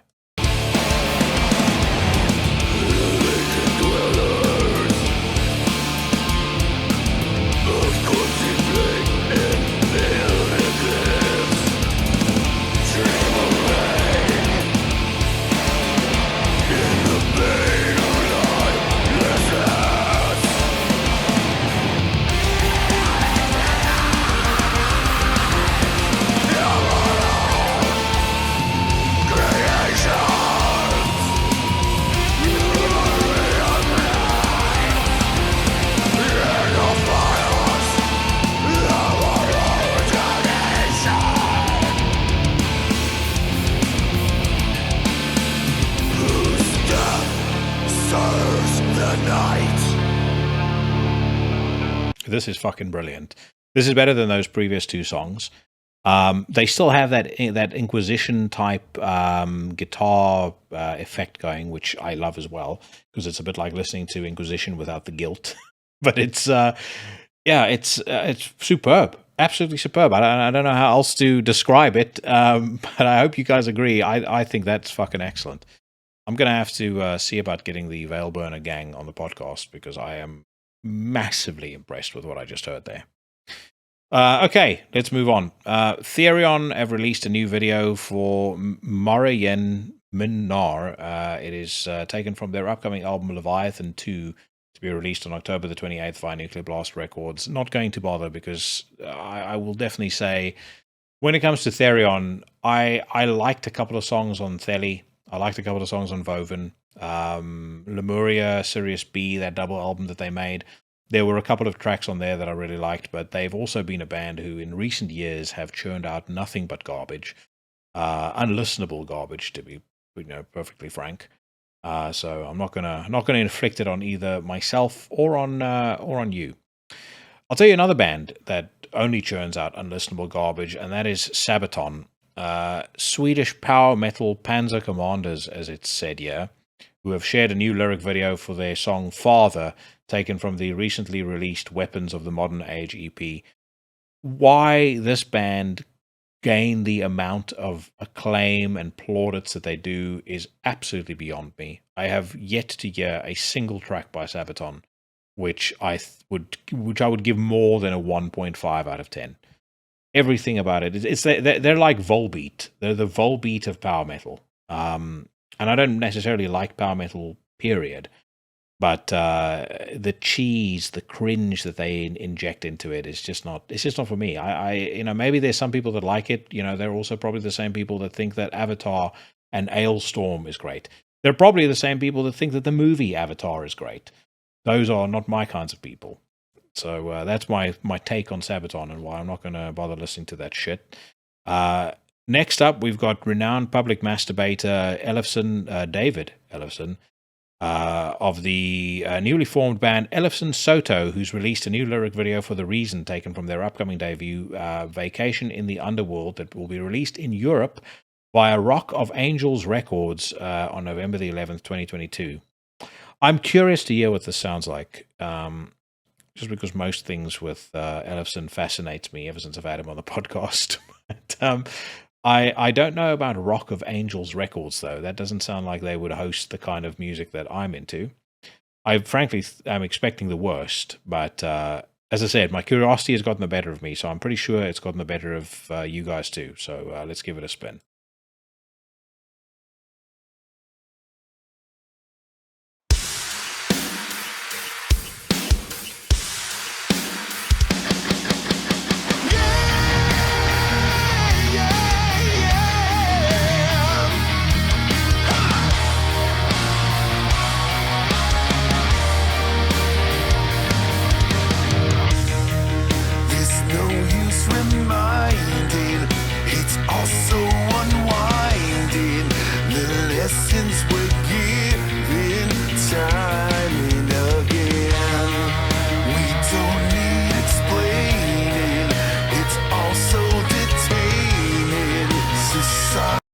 We don't need explaining, it's also detaining. There's no use reminding, it's also unwinding. I can put up with a lot of stuff, but there's just certain things about certain lyrics and the way that they're written that just puts me off completely. That is a good example of it. Which is bizarre, because like I said, there's certain lyrics that don't bother me at all, and they're completely moronic. In terms of how they're written, it sounds like it's like a fucking teenage wank fantasy. But for some reason, it doesn't bother me, because at least it's maybe sang in a way that works. But this just doesn't work for me whatsoever. So I'm not going to suffer my way through any more of it, and I'm not going to inflict any more of it on you guys. But it's a massive thumbs down on that one. Black Rain are a French glam metal crew who have shared a new video for Neon Rift. Going to give them a miss also. I think there are too many bands with the name Black in the title. I think once we got past Black Lava and Black Anvil in the recent crop, that's where it needs to stop. Speaking of Black Anvil, obviously I spoke very highly of their last single last week. I am pleased to let you all know there's a conversation in the offing with the main man from Black Lava as well. So as far as like from now until the end of the year is concerned, like I said to you guys at the top of the show, I've got Sammy Dewey coming back on the show next week. The week after, I've got Keith Rich of Druids. Lots of you reached out to me about the Druids record and said that, you know, you really enjoyed it as well. So Keith Rich will be on the show. He's the drummer for the band. That episode is already recorded and in the can. Very fun conversation. Then we have the two mics of Necromaniacs coming on the podcast. And like I said, I'm not going to tell you what we're doing just yet, but it's a good one as well. Cheyenne is going to come back on the podcast before the end of the year. We've got Black Lava and potentially Black Anvil as well. And if I'm not mistaken, I think it gives me about another 5 shows or so. As far as like from now until the end of the year when I take a bit of a break, because I'll probably post my last episode in the second week of December. Then I'm going to be on holiday, and then I'll come back. I'll come back swinging, probably around mid to end of January. So I'm kind of doing some planning out loud, but yeah, thought I would give you guys just a view on what's coming. Dead Cross have released Christian Missile Crisis. In addition to the Heart Reformer single they released a while ago, now you can get another taste of Dead Cross's upcoming record through the Christian Missile Crisis video, which you can watch below. The video apparently is age-restricted and only available directly on YouTube, so let's head over directly to YouTube and see if we can check it out there. And the video apparently may be inappropriate for some users, so that's going to be one I give a miss, although I do like Dead Cross. I think the best thing, in fairness, though, that they've done has been the Bela Lugosi's Dead cover that they did. Beyond that, that first record that they did was good, but it certainly wasn't the Second Coming of Christ as some have compared it, or as some may have described it. Candlemass have released a new track called Sweet Evil Sun. It says here, good news from Stockholm travels fast. Mighty Doom legends Candlemass have shared a new lyric video for Sweet Evil Sun, and you can check it out below. Leaf Edling on Sweet Evil Sun. It took me only an hour or so to write, but it turned out to not only be the title track of Sweet Evil Sun, but also one of the best songs on it. Nice riff, great chorus, and one heck of a guitar solo from Lars. Immediate, epic, heavy, catchy. It kicks ass. We will be the judge of that, Leaf, so let's give Sweet Evil Sun a spin.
It's a fun tune.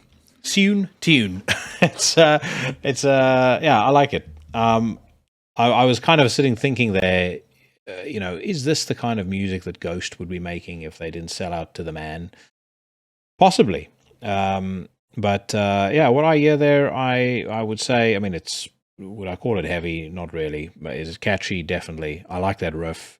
I think the chorus is pretty cool as well. That little sort of 70s organ thing that they were going there, gives it a bit of a nostalgic vibe, which I'm not mad at. And I think the vocals are pretty cool too. So Rock on, men from Candlemass.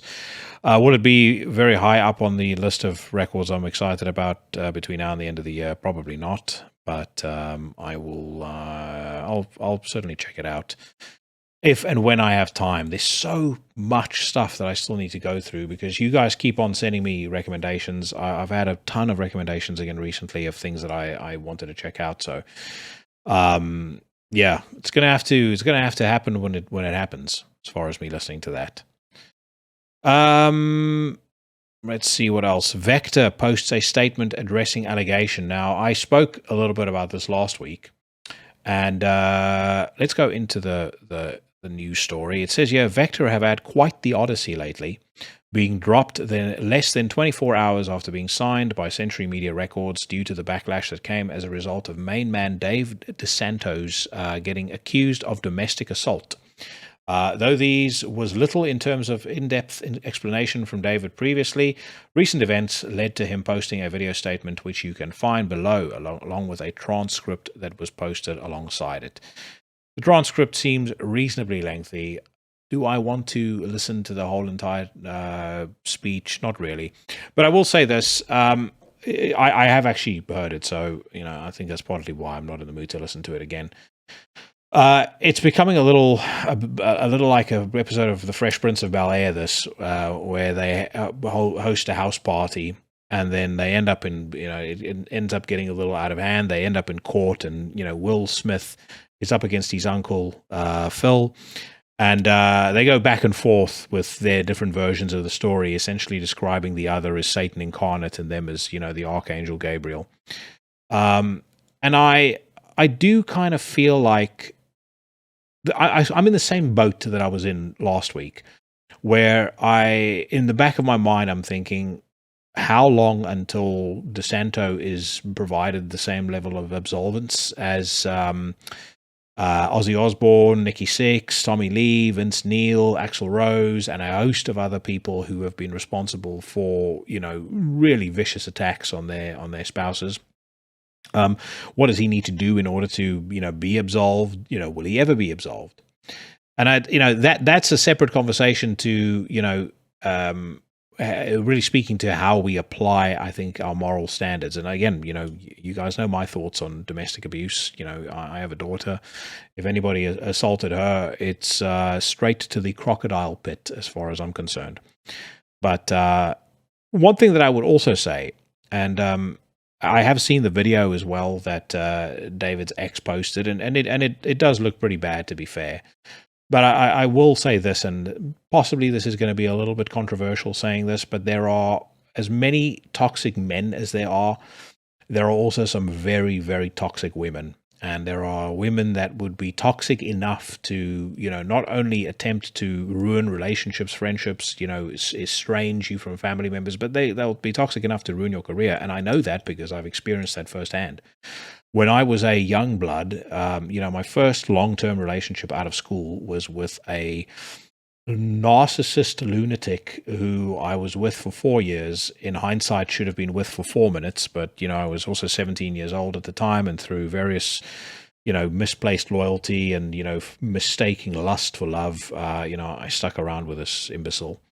And that's on me. I think you should take full accountability for your decisions. But long story short, when we finally got to the end of this sordid affair, after many backs and forths, her, having in the open a relationship with somebody else, which she refused to tell me about every time I asked her about it, I started seeing somebody else. And she then, at one point, pulled me into the office at the place where we were working together at the time, screamed and shouted about how she can't believe that I'm seeing this person, and she had hoped that we would, get married and blah, blah, blah. And I said, well, you're seeing somebody else, so kind of hard for that to happen.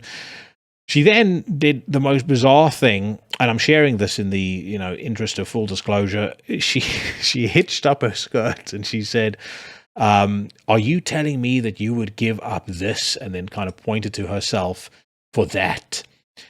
And in one of the greatest demonstrations or one of the greatest victory celebrations of my entire life, I looked her in the eye and I said, abso-fucking-lutely.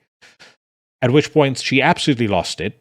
ran at me and attempted to kick me, a pretty piss poor kick, which ended up hurting her more than it did anything to me. And then she started to claim that, or she basically freaked out and said she was going to tell this person and that person that she knew that I had hit her and they were going to fuck me up. And I looked up at the CCTV cameras and I said, there's a CCTV camera. There's a CCTV camera.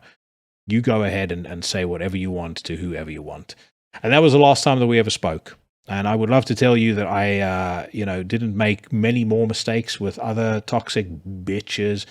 But the point of it was saying there are women that will go out and they will fuck a man's life up just because they can get away with it in the age that we're living in. And that they also have I think a better instinct for men's emotional triggers, and they know how to get under your skin and really kind of get you to a point where you're about to lose it, which is not. I'm not dismissing anything that happened in this instance, but it's been something that's been on my mind ever since I read about the article. And one thing that I would say, to any guy who's listening to this, who this might help, if you are, one thing that I have learned in the last 20 years since that disgraceful situation, if you have somebody that toxic in your life, get rid of them immediately. You should be gearing your life to remove, and I touched on some of this with David, but anybody who makes you weak needs to be out of your life immediately. As a contrast, okay, as a case study in contrasts, when I met Paige, in the space of the 4 years that we've been together, I've been promoted 3 times at work. I started this podcast. It's grown, way beyond my expectations. I have more than doubled the amount of money that I'm earning at work. Her being in my life has made my life exponentially better. It's made me better as a person and better as a man. Whereas folks that I've been with previously hamstring you. It's like trying to run a marathon wearing cement shoes. I know guys get hung up on somebody and they want to be the guy that wins the girl, and they suffer from this crazy hero complex. And I think you need to recognize that that's your ego doing the talking. And that again, if you really wanted to be the man, you would disentangle yourself from all of those emotions, and you would say, this person is not a net positive contributor to my life, and they are therefore out of my life. And I mean, I'm not just like that when it comes to romantic relationships either. I'm like that with all relationships. There are members of my extended family that I will never speak to ever again, because when I was talking earlier about, people that make you weak, those are the people that, constantly, only ever, let themselves be heard from when they need something, whether it's to borrow money or whether they need a favor from you. They will never bother, returning a message. They don't know anything about loyalty. They don't know anything about fucking respect. They are just there to suck the either emotional bandwidth that you have out of you, or to drain you of your finances. But beyond that, they serve very, very little purpose. And I don't have room in my life for those people. I'm 42 years old. If I'm lucky, I'm going to live another 42 years. I would hope.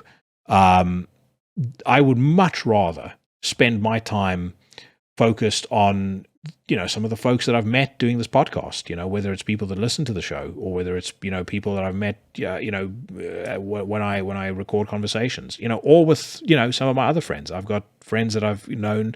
One of my best friends I've literally known since I was born. He was 6 months old. When I was born, there's photos of us together when we were babies. We're still friends. We speak to each other, at least once a week.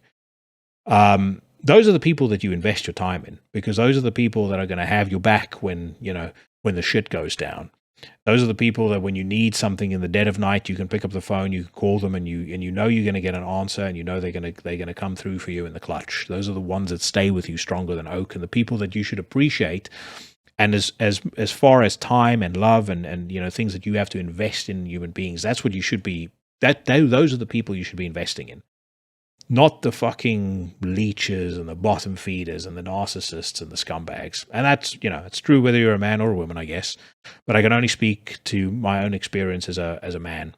But I think as a man, it is of critical importance that, you do not let yourself get tangled up with a woman who makes you less effective as a man and less successful as a man. You're with the right person, you'll know straight away, because you will be your life will get exponentially better. You'll be more successful. You'll be doing better things, because it's like, and this is the first time I've experienced this with anybody, as I've experienced it with Paige. She doesn't listen to the podcast, so I'm not saying this to try and score any brownie points or anything, but I mean, she really does motivate and inspire me every day. I feel like I'm working towards something and for something.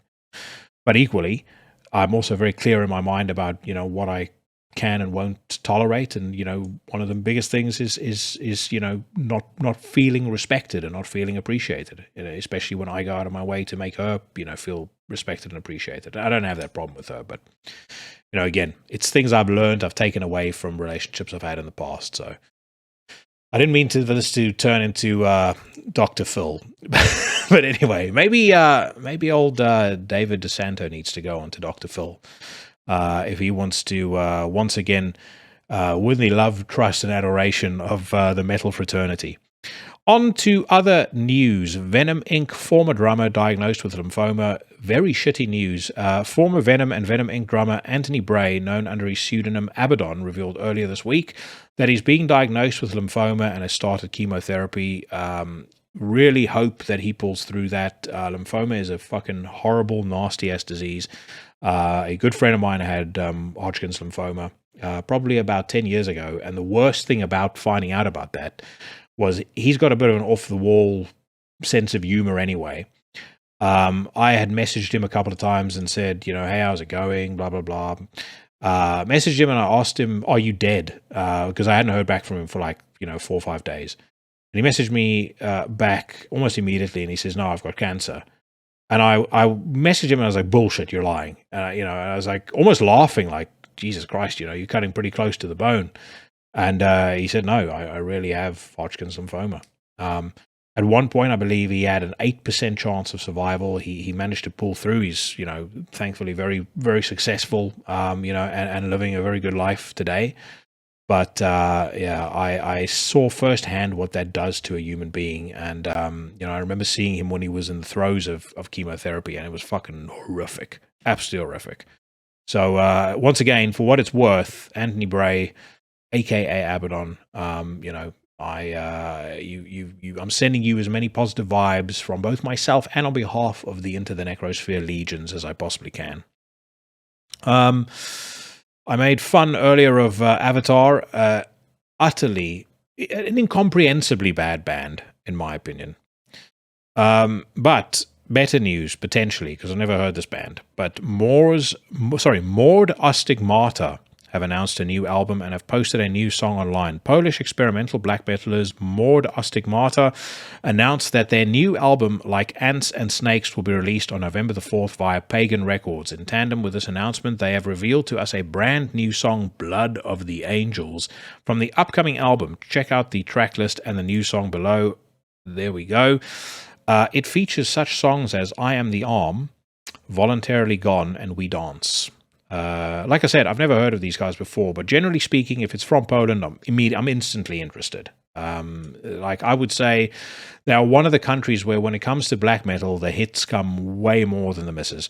So let us now listen to and enjoy, potentially, Blood of the Angels.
Just before things kick off in earnest, because it sounds to me like that's what's about to happen, that intro is brilliant. The Mord'A'Stigmata men might potentially step up and correct me on this, but I would not be surprised if one or more of the guys in the band are huge fans of Trent Reznor. There's definitely like a Reznor Atticus Ross vibe to that intro, especially when the piano kicks in. But yeah, I love that. I absolutely fucking love it. Love the atmosphere. Love the whole vibe of it. This is very, very promising so far.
Liking that as well. That reminds me a little bit of Tombs. I'm curious to hear what Mike thinks of this. I suspect he's going to like it, but yeah, so far excellent. We're 2 minutes 24 into the song. I'm going to jump to the middle of the track just to see whether the heaviness picks up a little bit. But I am really liking what I'm hearing so far.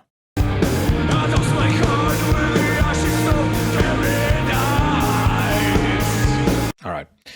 Doesn't seem to have progressed further than that, but it doesn't really matter. I mean, a song that long, you're never going to be able to develop a proper first impression on, a 2-minute listen like that. But everything I'm hearing so far, I think, is absolutely top notch. That sounds like it's like it has a huge amount of potential. And just what is it about this year where it's just one phenomenal record after the other, and it's stuff that you don't even expect. Cheyenne today released a 12-second clip, I think a 20-second clip of like this clean sung piece that's going to be on the new Trivax EP, and it absolutely blew me away. So super excited to hear the rest of that as well. I have heard some of the unreleased stuff, or some of the stuff that he had recorded in anticipation of the next Trivax record, and it is brilliant. I mean, absolutely fucking brilliant. There's no getting around that. So looking forward to hearing what like the full package is gonna sound like, and I think you guys are gonna certainly love what I've heard. If it's anything like what I've heard, you're gonna absolutely love it. All right, let's see what else here. High Command have announced a new album. It says hardcore crossover hooligans. High Command announced their new album Eclipse of the Dual Moons, which will be arriving on November the 25th via Southern Lord. The album was produced by Seth Manchester, and a first single called Siege Warfare is online below, where you can check out the track list and cover art. I myself am a fan of anything that says hardcore crossover. I'm almost instantly interested in, even though I'm pretty selective when it comes to that.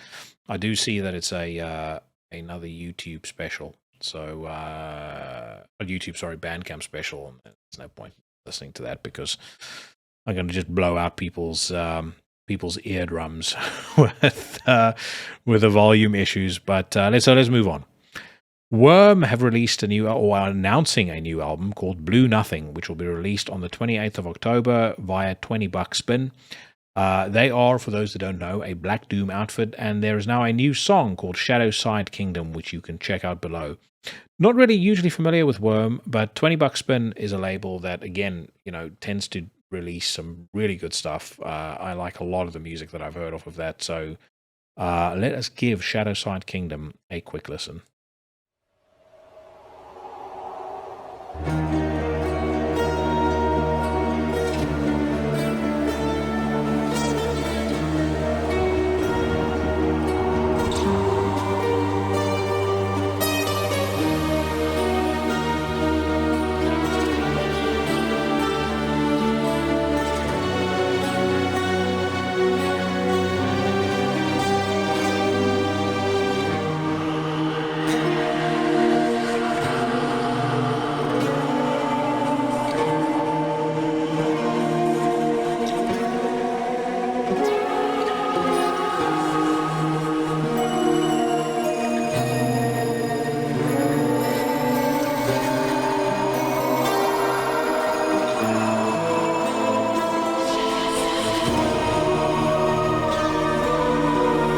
So, I was talking earlier about clean intros that are good and clean intros that are not so good. This one is getting a little long in the tooth, I have to say. That lambonic art from 1995 keyboard that they've chucked in there, notwithstanding. I don't know whether I'm feeling this. I'm not feeling it as much as I'm not feeling those white high tops that they're rocking on the band photo where they're posed in the forest. So let's jump ahead by a minute and let's see if this song actually ends up going somewhere.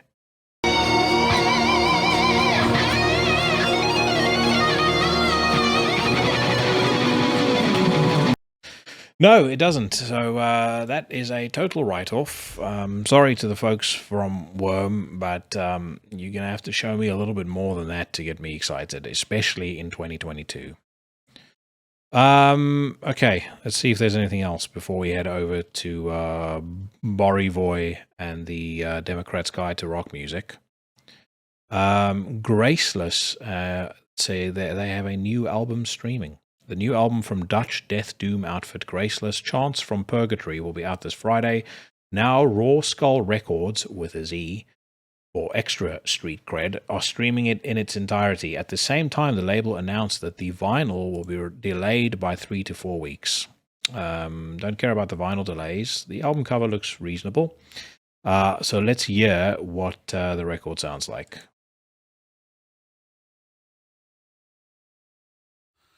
Savages on the blood loss, exits for the shields, eager to the battle as we march into the fields. God of tribulation, sword raised up high, run for certain victory, now it's time to die. Flesh of the alliance, dominance and fate, the gods are on our sides, and our hearts are filled with hate. Gathering laziness, believing flesh and bone.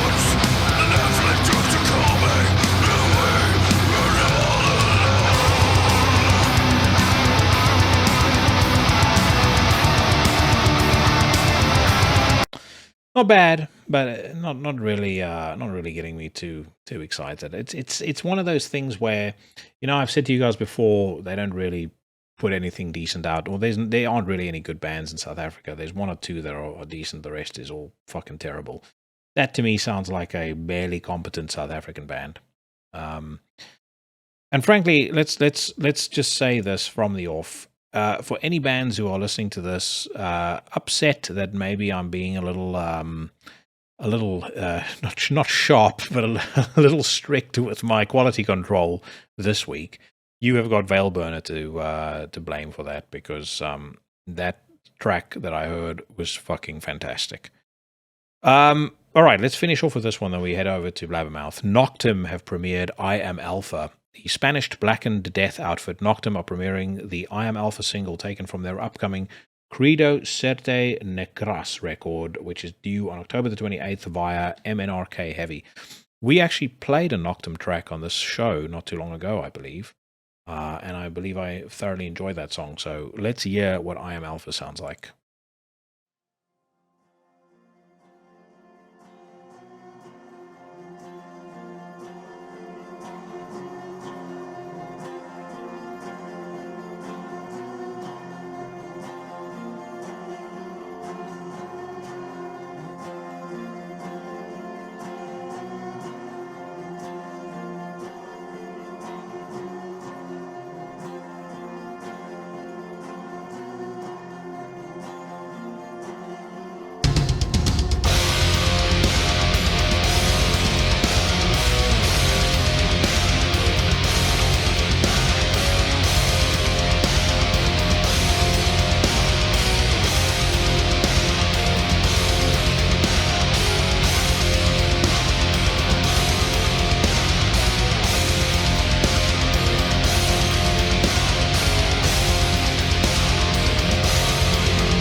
Now that is way more like it. Way more.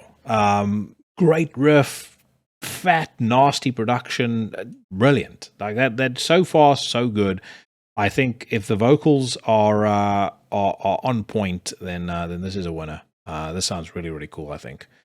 And I like the fact that I'm hearing more and more cool stuff coming out of Spain as well. I was about to say, Versio Humanitatis are probably due a new album at some point pretty soon. And there's a couple of other very, very cool bands out of Spain, but this is top-notch stuff so far.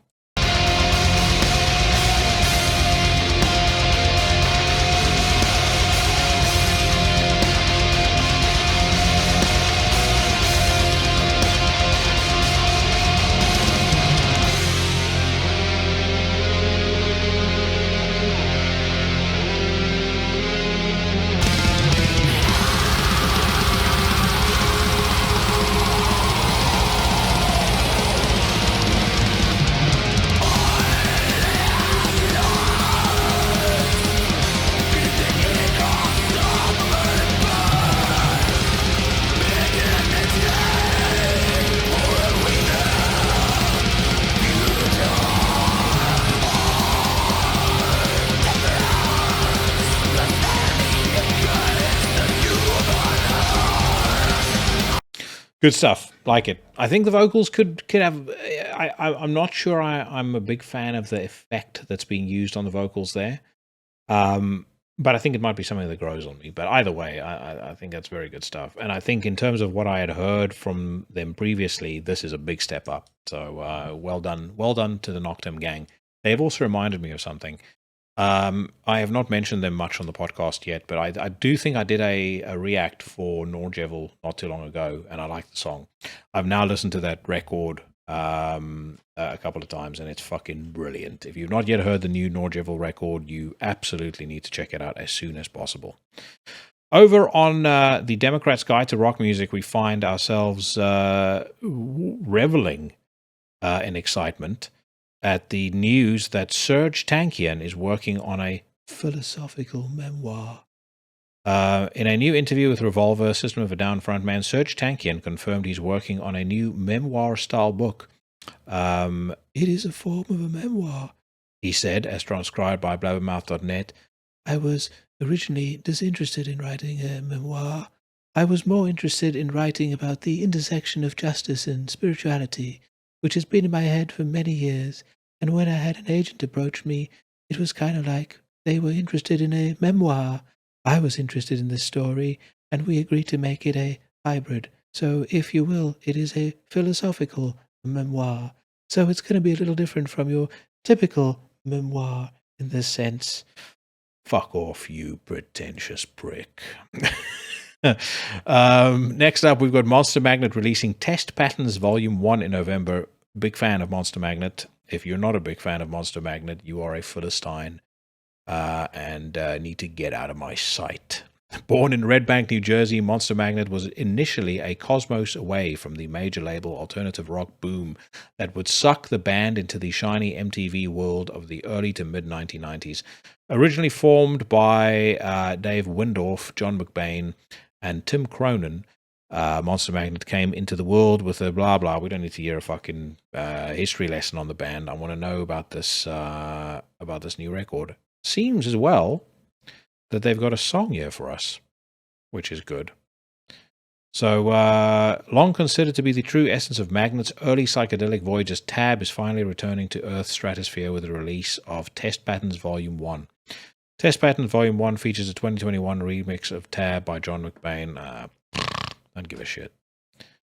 I was excited. I'm not excited anymore. I think Power Trip, and I think the record is called Mastermind. Those are my favorite Monster Magnet records by far. But I mean, they are, as far as that style of music is concerned, total perfection.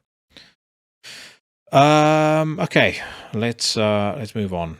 Metallica and country singer Mickey Guyton rehearsed Nothing Else Matters ahead of Global Citizen Festival. I'd rather shoot myself in the kneecap. Corey Taylor talks to school children about Slipknot. Very excited to see that. This past Thursday, Slipknot frontman Corey Taylor answered questions posed by school children for an appearance on BBC Sounds with host Craig Charles. When one child asked why Slipknot suck so badly, Taylor replied, "Well, fuck you, it's because of Trump." No, it says here, when one child asked whether Slipknot has songs that change time signatures, Taylor replied, "Vermilion is actually a song that goes from 3/4 into 4/4 and kind of back and forth." Are you seriously telling me a child asked him about time signatures without being fed that question? Anyway, it says, he goes on, "I think there's a section in there that goes from 3/4 to 7/8 actually, which is all very weird. It kind of ties together with a riff that could go either way, and it allows us to flow back and forth between them." And unsurprisingly, all the school children booed and stood up and said, "Shut the fuck up, you boring turd." Former Iron Man singer Paul Di'Anno plays first concert since knee surgery. I have spoken before about my views on Maiden. Not the biggest fan of that band, and never have been, but I do like the first two records. I think Paul Di'Anno had a grit to him that I always felt was sorely missing from latter-day Iron Maiden. Not latter-day, but, Bruce Dickinson Iron Maiden. And there were some good Bruce Dickinson songs that Iron Maiden put out. They've just never really put out anything. Like, if somebody says to me, "Oh, we're going to go to an Iron Maiden show," would I be excited about it? I certainly wouldn't pay £60 or £70 to go and see them. So, yeah, that's kind of how I feel about them. If you bought me a ticket to see them for free, I'd come along. And I'd probably also be bored doing that. As a matter of fact, the last time I saw them, the tickets were free. And I did sit up in the fancy seats in the VIP booth of the company that hosted me. And even there, I was bored. Testament is working on an epic new song for next studio album. Conversely, a band that I absolutely love. On September the 30th, Testament frontman Chuck Billy spoke to Canada's The Metal Voice about the progress of the songwriting sessions for the band's follow-up to 2020's Titans of Creation album. I would like to state publicly, I don't think that it's right that the Metal Voice has interviewed Chuck Billy and he has not been on Into the Necrosphere yet. So that has to change, and I intend to write a strongly worded letter to his press agent about that. Either way, I don't need to know that they're writing a new song for a studio album. It's like saying Chuck Billy is going out this afternoon to buy lunch. Instead of his usual Subway, he's decided to splash out, to be a little naughty and go to Five Guys. That is about as much value as that headline brings to my understanding and knowledge of the music of Testament. Lars Ulrich's sons talk Taipei Houston growing up around Metallica. One of them looks like he has... he looks like he just had his teeth whitened, and that the anesthetic has yet to wear off completely. And the other one looks like he's trying to kind of go for his own blue steel on that photo. Also, I think I've heard a few snippets of Taipei Houston, and it's not for me, not for any of you guys either, to be quite honest with you.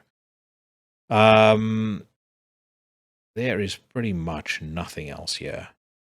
There's obviously Ted Nugent on America's obesity epidemic, but I spoke about that last week. I could go off the rails on a not Ted Nugent article, but Nuge related. So since this is the news rant, let's wrap up with this. So I'm going to hit pause for 2 seconds on this. So I've said before about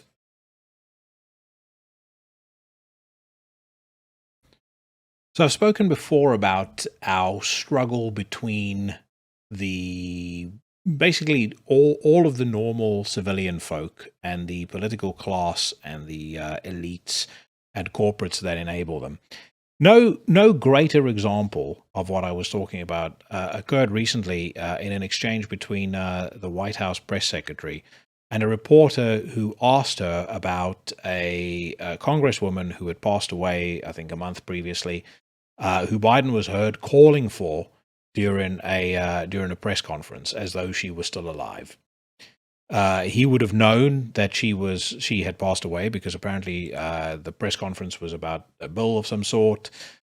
She was one of the co-sponsors of the bill, so he knew that she had passed away. It is clearly an indication that he is suffering from some sort of mental failing, dementia, if we're being charitable. Listen to the way in which the response to this question is handled, or witness the exchange between the reporter and the White House press secretary. What happened in the hunger event today? The president appeared to look around the room for an audience member, a member of Congress who passed away last month. He seemed to indicate she might be in the room. What happened there? So the president was, as you all know, you guys were watching today's event, a very important event on food insecurity. The president was naming the congressional champions on this issue and was acknowledging her incredible work. He had already planned to welcome the Congresswoman's family to the White House on Friday. There will be a bill signing in her honor this coming Friday. So, of course, she was on his mind. She was of top of mind for the president. He very much looks forward to discussing her remarkable legacy of public service with them when he sees her family this coming Friday. He said, "Jackie, are you here? Where's Jackie? She must not be here." No, I totally understand. I just explained she was on top of mind. So, eager to avoid answering the question, she basically does a Jedi mind trick on the reporter. The reporter says, "I heard something. What was it about?" She says, "No, you didn't hear it." And then the reporter pushes back, and once again, the press secretary goes, "No, you didn't hear it." And so my question is this: if I asked you what color the sky was, if I asked you what the weather was like, and you said there's a storm, torrential rain, hurricane, it's just absolutely crazy, worst day ever, and I look outside and it's completely sunny, and I tell you, no, I disagree with you. It's sunny, and it's there's not a storm cloud in sight, and you went, "No, it's stormy. Storm clouds are gathering. Houses are going to be blown over. Lives lost." Would I ever believe anything that person had to say, or you had to say, ever again?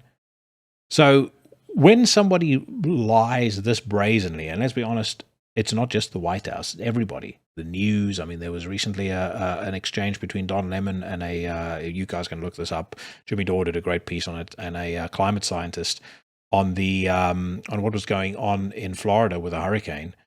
And the climate scientist says to him that that climate change could have some impact on, storms in the main, but, that they weren't really there to talk about climate change and the storm. And he kind of rubbishes it and just goes, just keeps on pressing the issue.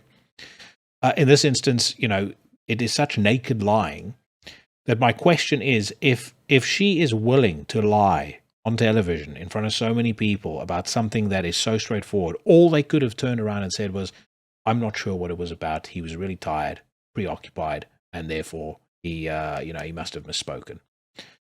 That would have been maybe concerning for the leader of the free world, but acceptable. But it's full blown lying. So if they're willing to lie about something like that and lie so openly, what else would they lie about? And so based on that, if we can all agree that they're lying, greedy bastards, then I have got to say, I find it rich that people then question or look down their nose at people that question the whole entire establishment. I mean, how do you not expect people to ask questions of things like the pandemic, ask questions of things like election integrity, ask questions of things like the vaccines? If they've been lied to, or they've been conditioned into lying, or hearing lies or seeing lies, spotting mistruths, being mistrustful, of course they're going to question those things. And if the White House and the news and number 10 in the UK and and all of the political class and all of the elites and all of the news media, if they played a straight bat once in a while, if they read us the score line once in a while, then we wouldn't have to. We wouldn't have to be so mistrustful. We would have no reason to be so mistrustful. And you could rightfully call somebody who comes up with some cockeyed conspiracy theory a kook.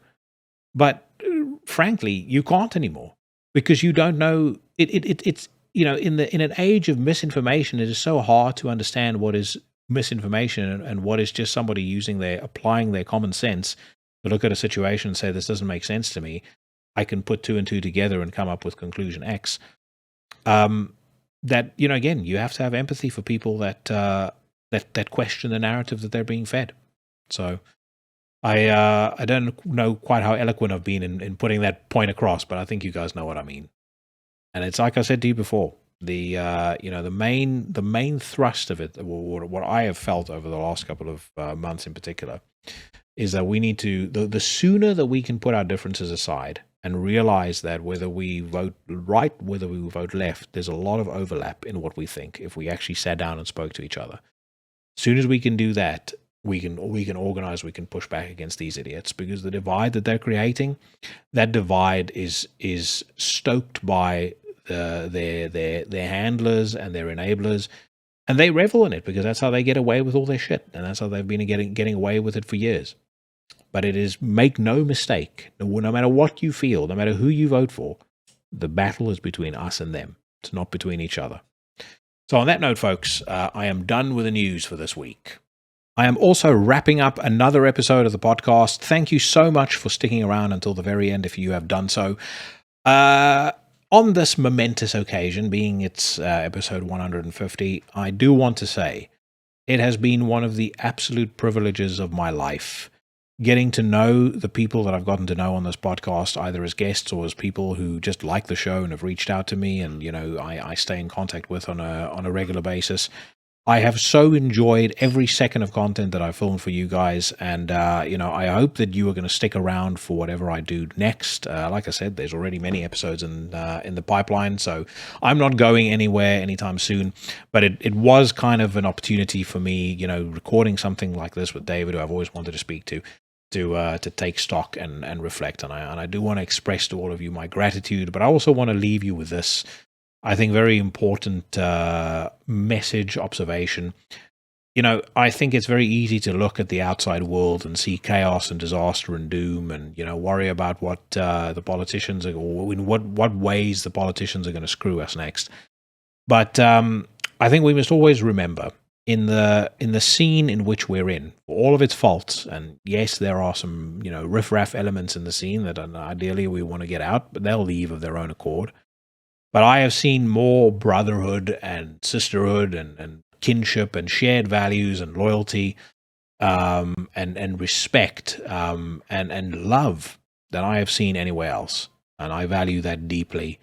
And I think it's something that we all need to take a step back sometimes and appreciate and value. Because at the end of the day, that is what is most important in life. And I think it is a great thing to know that even though we don't always see eye to eye on stuff, maybe some of us like Iron Maiden, maybe some of us don't. Maybe some of us vote one way, maybe some of us vote another. But the things that really matter are the values that we share. And I think there's a lot of overlap there, and there's a lot to cherish about what we have with the scene. So, like I said, thank you very, very much for sticking around until the end of the show. I hope you guys have enjoyed it. I am back next week with Sammy Dewey of Goat Whore. I am going to play out with a song that comes off a record that, as David and I suggested, probably deserves a little bit more love than it gets. The album is Antichrist. The band is Akercocke. It is, as David described it, a Matt Wilcox special called The Man Without Faith or Trust. I will see all of you bad motherfuckers again next Tuesday.